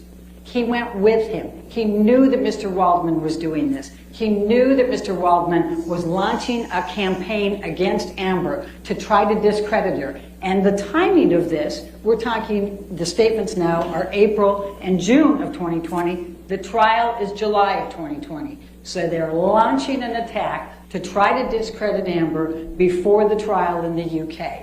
That's what happened here. And that is Mr. Waldman, but it's Mr. Depp. The judge gave you 3 different instructions, and you'll all have them. He's acting as his attorney. He has the authority. So Mr. Depp is standing in the shoes of Mr. Waldman. So, Mr. Waldman so this applies for the article of then, Mr. Depp. in its entirety. Michelle, can you please bring up the first statement? It's the same thing. It says, Amber and her friends in the media use fake sexual violence allegations as both a sword and shield, depending on their needs. They have selected some of her sexual violence hoax facts as the sword, inflicting them on the public and Mr. Depp. Now, what this statement is meant to imply is that Amber is lying about the sexual assaults and using them with the media to try to discredit Mr. Depp. That's the clear implications of this. Now, the first part of this is this contradicts Mr. Depp's claims today that the first time you ever heard about the sexual I didn't agree with the other guy said that happened was in this case. It was in the UK case. It's not only the assault, it's also the sexual assault, and I don't think there's anything that backs that up. Anything at all. Heard trying to put this out in the so media. It is still defamatory if it's not true. Now, only this one article is needed, not right? In your evidence book, at least some of you will remember it being shown at one point with the title that said that Amber was successful in being able to treat her allegations of the sexual violence confidential in that proceeding. And it was treated confidential. She did exactly the opposite. She didn't want to tell people this. And you know that. You watched her on the stand. It was heart-rending for her to have to do this with the cameras, no less. But what else is false about this statement? It's that there was no false statements of sexual violence. Ben went through all 4 of them, and I will not repeat them all.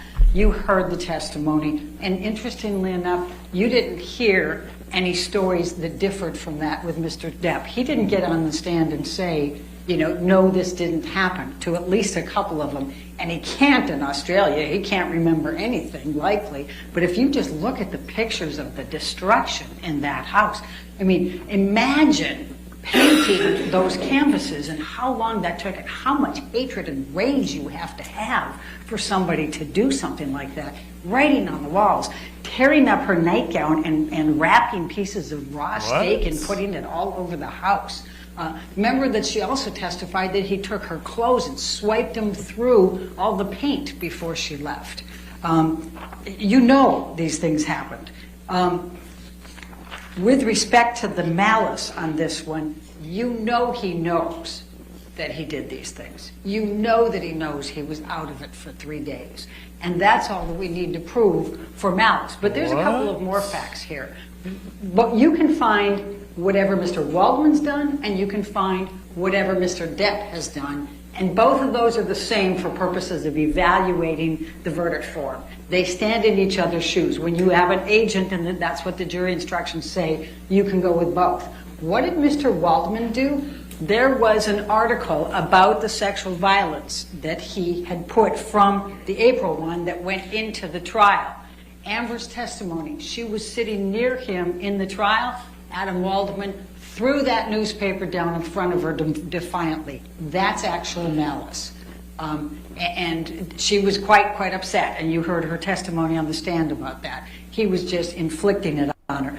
Remember Bruce Witkin's testimony. This was Johnny Depp's best friend for 40 years until he testified truthfully 4 years ago about the drugs and alcohol, and he stopped talking to him. There was a couple of really important things that Bruce Witkin said. One of the things he said, he met Adam Waldman once. Adam Waldman said, "Do you have any dirt on the Mandels?"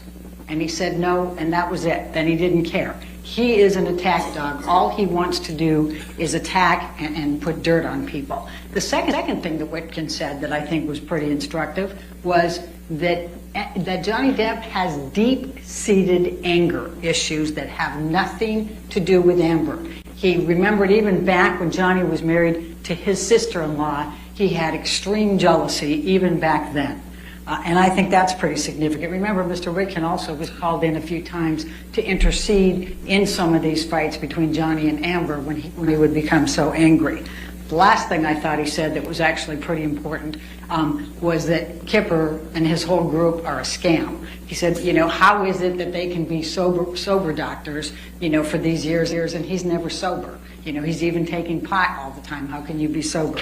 I thought that was quite instructive. But in any event, going back to, that's the first statement. The second statement, Michelle, if you can bring that one up. Oh, before I go there, I want to talk about a few more things from Mr. Waldman that you have in your pocket to be able to find additional malice with him. Remember, he's the one that after the UK trial went to the LAPD with a notebook full of things and tried to get perjury charges against Amber. The LAPD said, we don't investigate those things. But he then went to a German newspaper and said, Amber is being investigated by the NYPD or the LAPD for perjury. Do you remember that? That's malice. That's showing his intent to do harm to Amber. He also admitted that he speaks to that umbrella guy, and you'll see that one text in there from the person from TMZ. That umbrella guy is the big lead of Johnny Depp's, you know, positive social media that is putting all the negative out on Amber Heard. And he also ended up getting knocked out of Twitter because he was abusing Amber. So now we'll go to the second counterclaim statement. And that is quite simply, this was an ambush, a hoax. They set Mr. Depp up by calling the cops, but the first attempts didn't do the trick. The officers came to the penthouses, thoroughly searched and interviewed, and left after seeing no damage to face or property. So Amber and her friends spilled a little wine, roughed the place up, got their story straight under the direction of a lawyer and publicist, then placed a second call to 911. Now this is May 21. Now, the clear implication here is that they're saying that Amber got together with her friends. They decided they were going to set Johnny up to be charged for domestic violence. And so they called the police, and they tried to make up this whole story, get him arrested, but the police said there's no evidence here, and went away, and they said, darn. And so they spilled wine, and they, you know, busted up the place, and they called 911. They got advice from a lawyer and a publicist, called 911, and tried again to get Johnny charged. All facts. That's what this says. Now, we all know that's false. No and it's printer. Heinously false. Oh, it's false? Because, after these events happened, and Ben talked about a little bit of it, but I'll talk about the rest of it, and I'm going to try to do it really quickly. But we all know Amber did everything in her power not to tell them who Johnny was, not to press charges, not to have him arrested. The exact opposite of this. But what were the facts of May 21st? He comes over. He's already been drinking. He's already high. And he is on a tear about feces in the bed from a month ago. And remember how Amber talked about when he gets into these drug-induced things, he gets into these paranoias, and he gets some idea in his head, and he just won't let it go. And that was his this time. There's somebody put that feces in the bed a month ago. That was his spin. So she gets Io Tillett on the phone. He's in New York at the time. He's going, they thought, this is ridiculous. Of course nobody did. And by the way, Boo has this huge problem. Of course it was Boo. He's always doing this. But Johnny just won't get there. So then they laugh. That makes him mad. Then he throws the phone at Amber. Amber screams out and says, "Ow, you just threw the cell phone at me. It hurts." Io says, "Amber, get out of there." Johnny gets madder, pulls her hair, grabs her and starts hitting her. So Io gets hold of Rocky Pennington. She comes over as quickly as she can. She goes and gets in between the two of them. She puts her hands up on his chest. He pushes them down. And then she continues to stand in between them. And he's screaming loudly 10 times, "Amber, get the fuck up! Amber, get the fuck up! Amber, get the fuck up!" Loudly, loudly. Then his bodyguards hear this. They come in. They break it up. Fuck. That's how that happens. But the next part of this, remember Josh You better Drew, get that and I think fuck Elizabeth up, man. Mars was amazing in this one. Remember their testimony. After that he goes and he has to. He always leaves a path of destruction as he's leaving. So he bashes up things, and you saw Ben's pictures here on the picture frames. Knocks things over as he's going. Goes down the hallway. He's splashing the wine. He gets his bodyguards to let him into penthouse 5. That's where Josh and Elizabeth are trying to help with Rocky's bead thing for the next day. And he comes in, storming in, and he says, "Get your bitch out of here." And he's got the big magnum, and he's mad. And Elizabeth is just terrified. She barely knows Johnny. She's met him 4 times. And she goes ripping out of there as fast as she can. And Josh gets out of there too. Then what does he do? He rearranges the furniture, or he might have knocked something off, one of the countertops or something. I think is the testimony of his bodyguards. But you saw the pictures. He went through and trashed that place again as he left. Now, the next part of this is the police coming. Io calls the police. He's in New York. He calls the New York Police 911. He's afraid they're not going to get there fast enough. He still remembers December 15 because he came in afterwards and saw all of the injuries on Amber and all the evidence. And he's terrified that Amber's still in there, the police haven't come, and that Johnny's going to kill her. So he calls a friend in L.A. and says, "Please call 911. We got to get somebody there fast." So she calls 911. So we have 2 calls, and you'll see the call summary. And the call summary shows those 2 calls really close in proximity here. So it's not them, we didn't get the first police officer, so we'll rough up the place and make a second one. You'll see that they're like 8 minutes apart up there. But it took 2 hours to dispatch the 2 different ones, and Amber never even had any idea that the second one was coming. The first one's come. And, we've talked about it. We've shown you the pictures. The police officers admitted that those pictures could very much have been what was there that night. Remember, Officer Haddon, it was his first week on the job. Officer Science was three years on the job at that point. They say, they told Josh that if she will press charges, if she'll give a name, we can file a report and make an arrest. She wouldn't. This is not even a summary. You did hear from Detective Sanjana. She's just reiterating a bunch of shit there.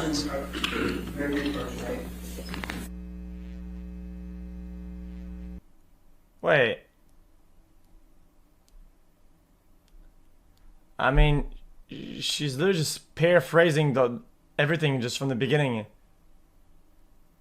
Historian. Holy shit, my god, man.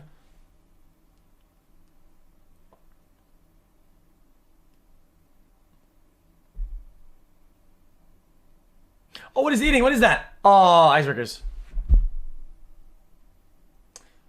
Well, they don't have a lot of time left, and I get it, especially she's trying to go fast. That's what the summary is. Yeah, but You recall Josh Drew saying that the police officer told him, she'll give a name, we'll make an arrest. He definitely said that. But in any event, she would not cooperate. She didn't want to. But Detective Sandanaga, their domestic relations or domestic violence person, said they should have done an incident report no matter what, even if they decided there wasn't a crime. Because domestic violence has the cycles, they come back. And it's good to have the record for the next time that it might happen. So she said they should have under the circumstances, even if they didn't. And she also said that when they put verbal dispute only in those calls, it is a code that they use, and you'll see that it's twice on that call report. So to say that's why we didn't write a report. But in any event, whether the police officers, forgot about it 2 months later when they were first asked about it, whether they just decided she's never going to press charges, and you'll see on the call report they're insisting that to the second set, it doesn't make any difference. The point is, this is still false. This statement is still false because Amber did everything but try to press charges against Johnny Depp. So they go away. And the testimony is that Josh and Amber and Rocky cleaned up because they have dogs, so they cleaned up a lot of the glass and the wine and those types. They had no idea the second police officers were coming by, and they certainly didn't call them, and they certainly didn't talk. They never talked to a publicist. She did talk to a lawyer who gave her advice, and that's why she wouldn't tell them, anything. She said, "I'm not going to cooperate at all." So the second one's coming. You saw that. You've got the video cameras in there, and you see there's no effort by them to try to get now these officers to press charges against Johnny Depp. Just the opposite. Josh Drew doesn't want to even let him in the place. They come through quickly. Everything's fine. They wave. Everything's fine. Are they trying to press charges against Johnny? No. They're not trying to do anything. They're trying to get him out of there, which makes this statement 100% false. Was it made with malice? Absolutely. There's nobody that thinks that Amber tried to press charges that night. Johnny knew that. But the other thing that's very helpful and what you should look at is Defendants Exhibits 772 and 773. Because once again, the next day, Johnny apologizes to Amber. He says in two different text messages, that 772 and 773, he says, "My profound apologies" in one of them, and "my apologies are eternal" in the other one. What is he apologizing for the next day on May 22nd if he didn't know that he did all of those things? And by the way, remember Isaac Baruch even remembers the wine in the hallway. None of the police officers remember the wine. And that's because they're busy and they got a zillion other things going, and they didn't remember this call 2 months later when they were asked about it. So that's the next one. So clearly, that's 100% false. Clearly, they knew it. Clearly, there's malice in making that statement. They're trying to suggest that she's manufacturing evidence with her friends to try to frame Mr. Depp. Nothing could be further from the truth on that one. And she did not want those police officers to press charges. Now, let's go to the third one.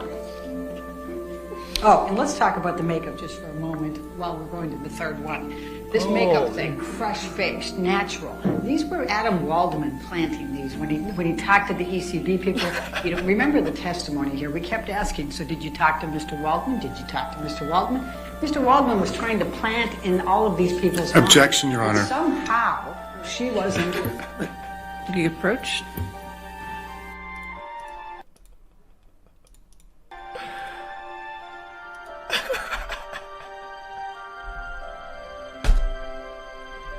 Dialogue tree glitch.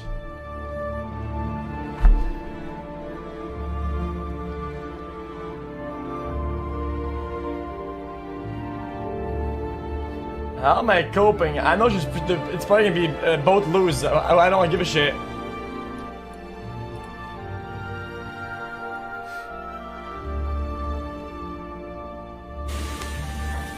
So I didn't say that any of the witnesses admitted that Adam Waldman planted that. I'm saying he planted it. That's me arguing the planted.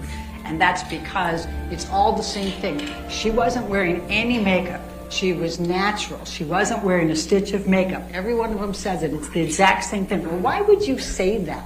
She's an actor. She's not going to go outside her house, you know, without putting makeup on. And if she has bruises, why on earth, when she's been covering them up for 4 years, why on earth would she not put makeup on so that she would cover those up? Why on earth would she not want to cover up those bruises? It makes no sense. But you know what? You guys saw her here. You guys saw it. You saw Amber on the stand. There were days where she didn't wear eye makeup. A lot of people think that she's not wearing makeup when she doesn't have mascara and eyeliner on. She has different looks, and some of them are with eye makeup and some of them are without.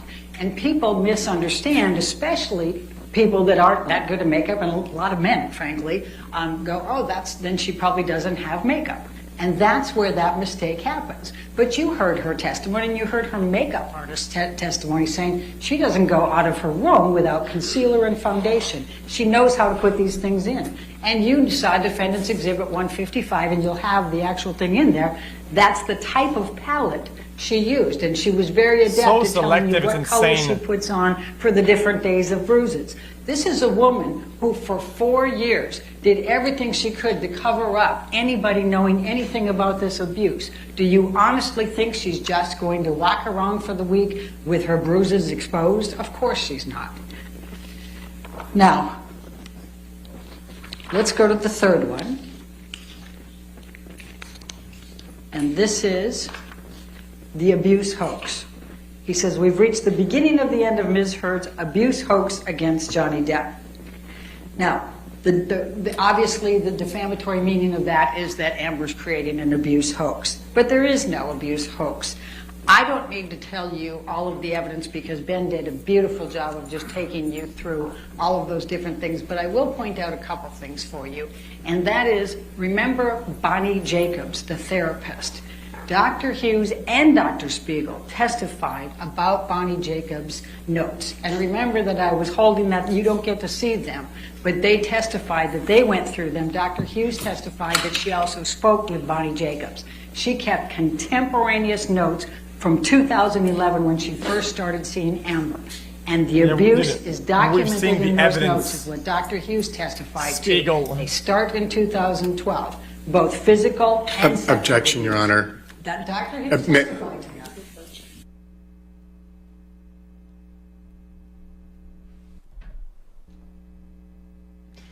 Sorry.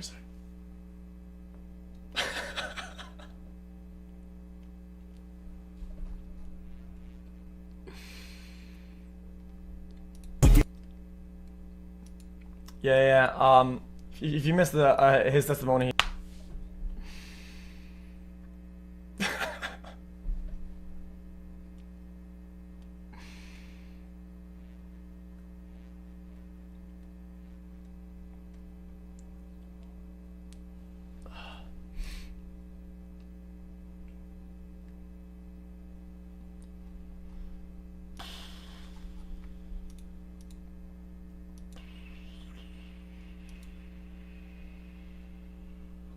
Yeah, like I said, you guys,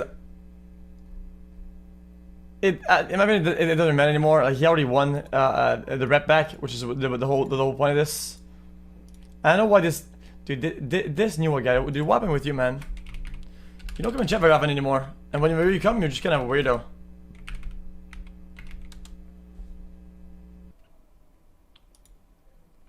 Who? A newer?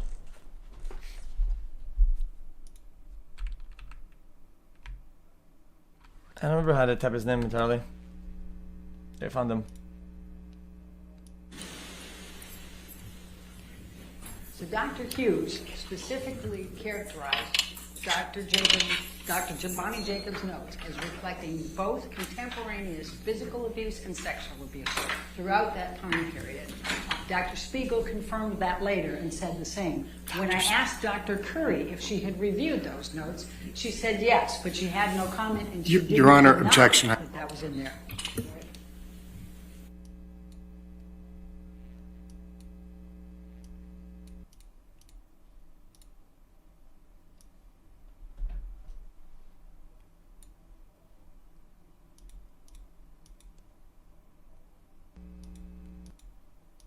Jesus Christ!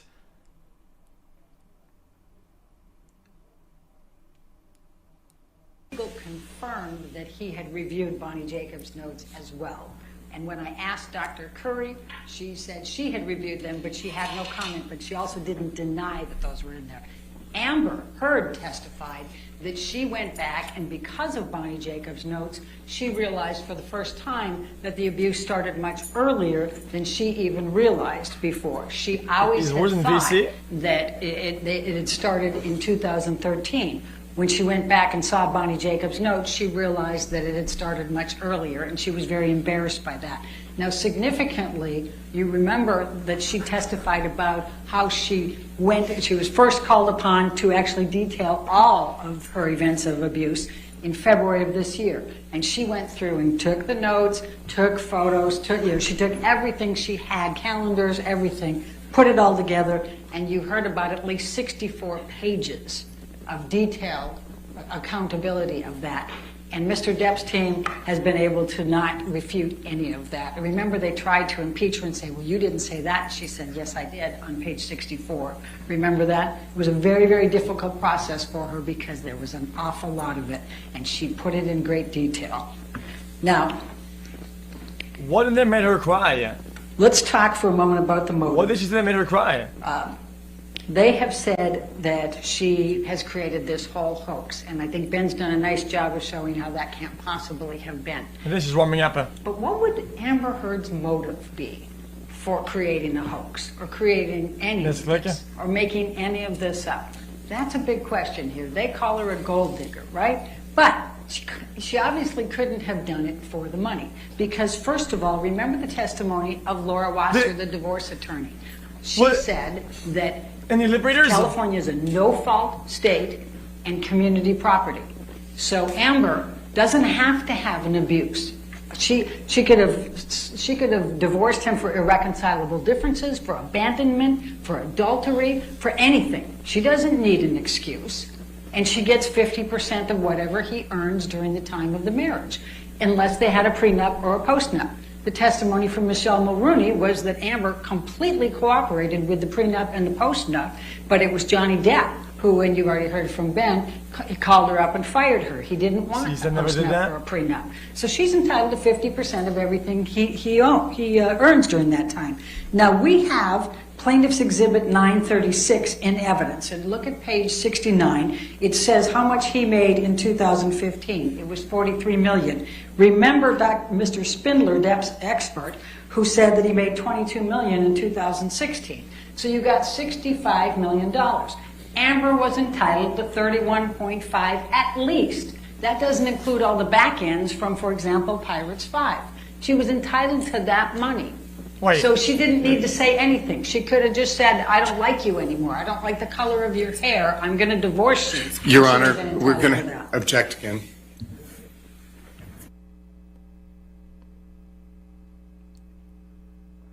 Is that a cause for the legal conclusion?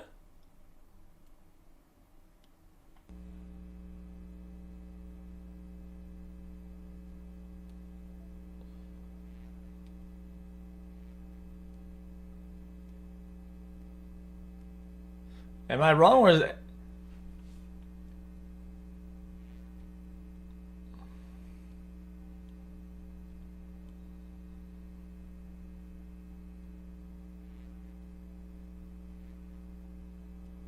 She was about to cry a second ago and now she's smiling and laughing. I don't know what's happening.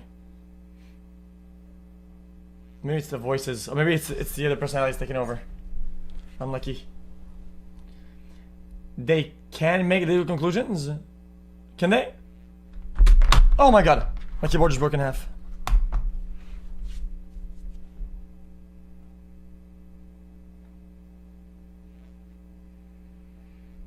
So she was entitled to 65 mil. Okay. Okay. Absolutely no shot. No shot. She was entitled to that much, and she 31.5 mil. She would have taken it. If her legal team told her there was a chance that she was gonna get that, she would have definitely went for that. Especially as somebody who pledged donations to charity and didn't go through with it because of financials. Let's not be completely delusional about it. Come on now. Okay, We can be weird and wrong, but let's not be completely fucking brain dead about it.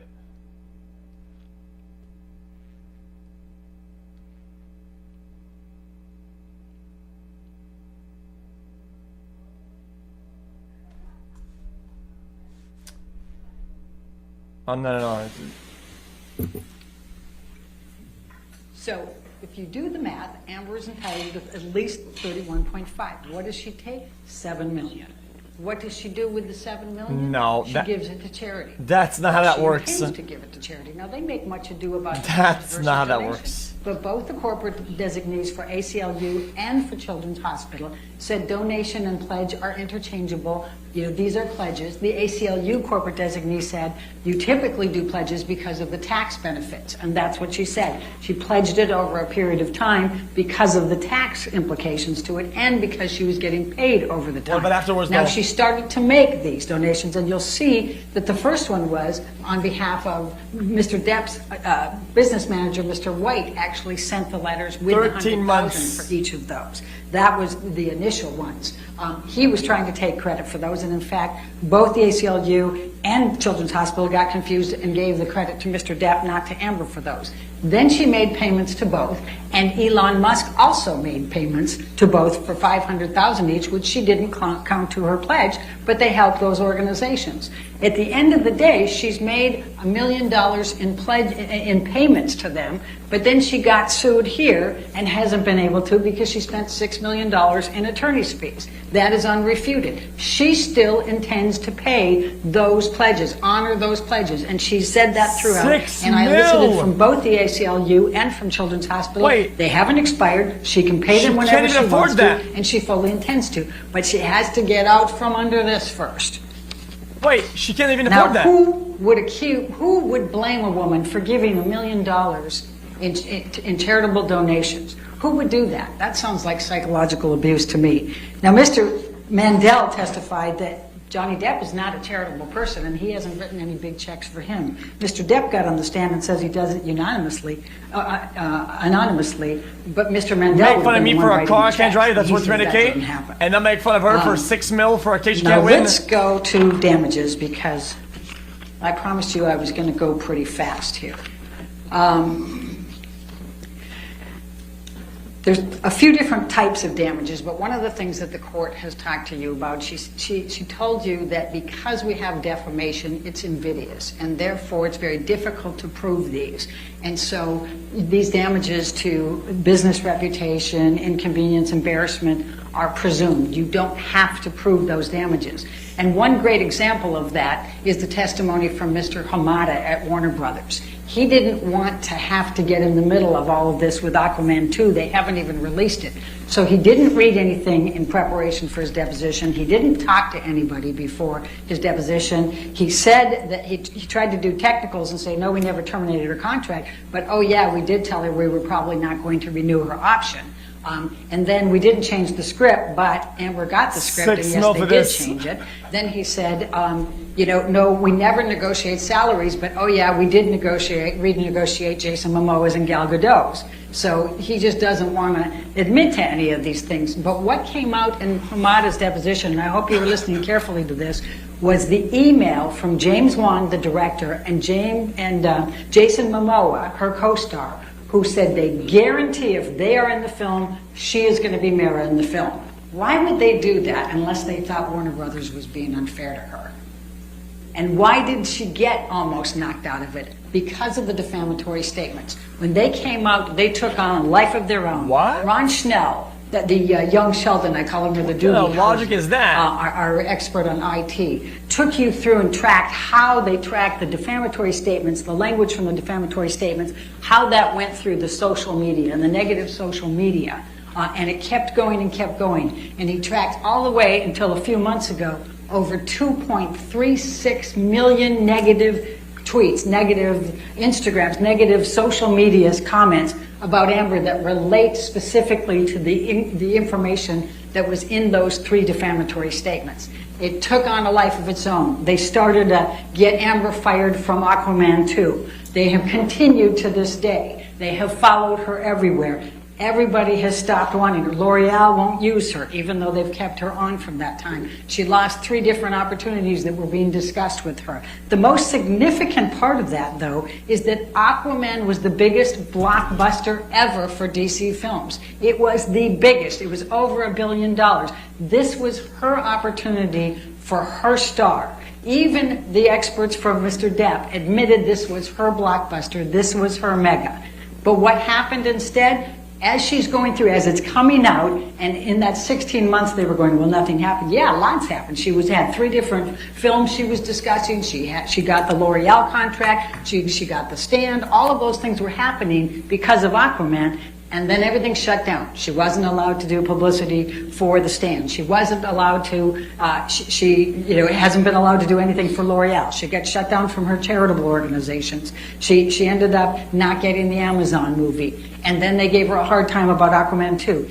And instead of the career trajectory of the other comparators, who all went way up, and by the way, all the experts admit that career trajectory went well for all the rest of them, and she's the only one that didn't have Pays at Amazon, And the only buys reason good is products. because of the defamatory statements. Like myself. So you have some very good information to help you on ascertaining those damages. Now, Jessica Kovacevic, and I don't know if you remember her, but she was her agent. She said, everybody just stop talking.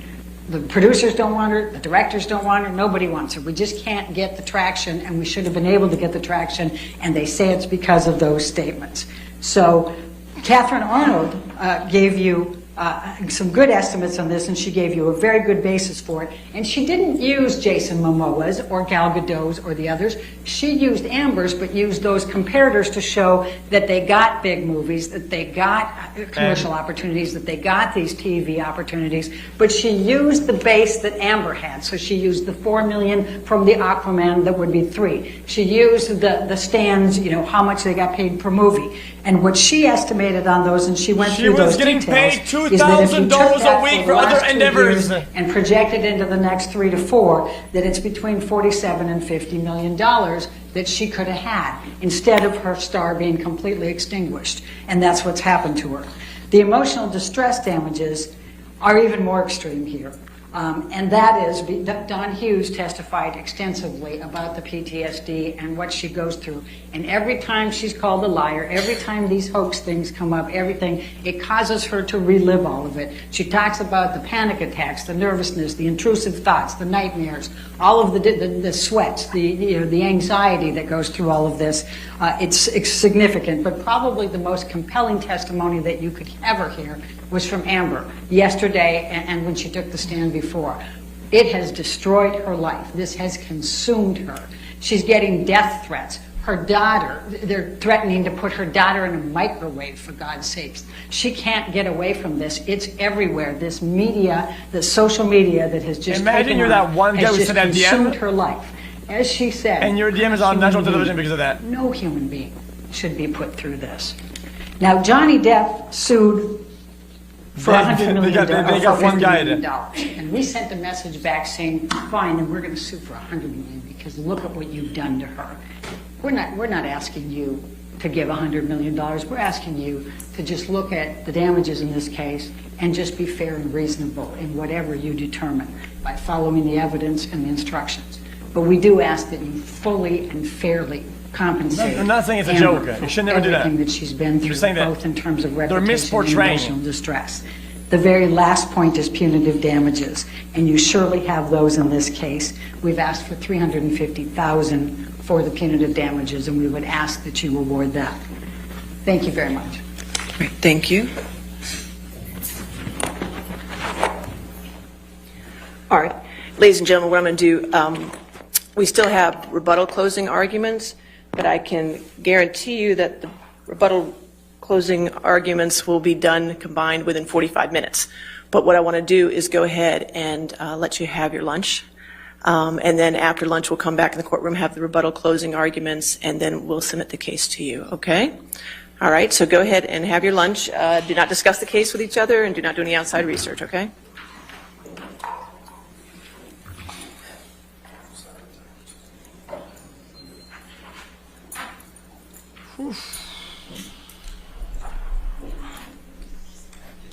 Oh my! Okay, well, I'm lost now, though, because the guy said all they have to prove is one case of So abuse let's- to win. Let's come back at 2:10. Right? But then and she says just they have to for prove the one record, case of you, sexual abuse and plaintiffs they have win. 39 minutes left for rebuttal. Defendants have 6 minutes. Okay? So was he being deliberately inaccurate on purpose? I didn't take any time off from the sidebars. 0 off from the sidebars. It's all from testimony. Okay? All right, thank you. All right. Wait, 6 minutes of what?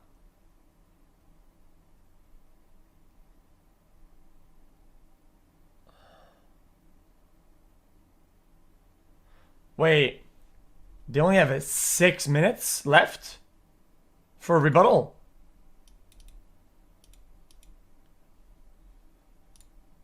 I mean, that's the lady's fault. I mean, she fucked that up. She rambled so much. Jesus Christ.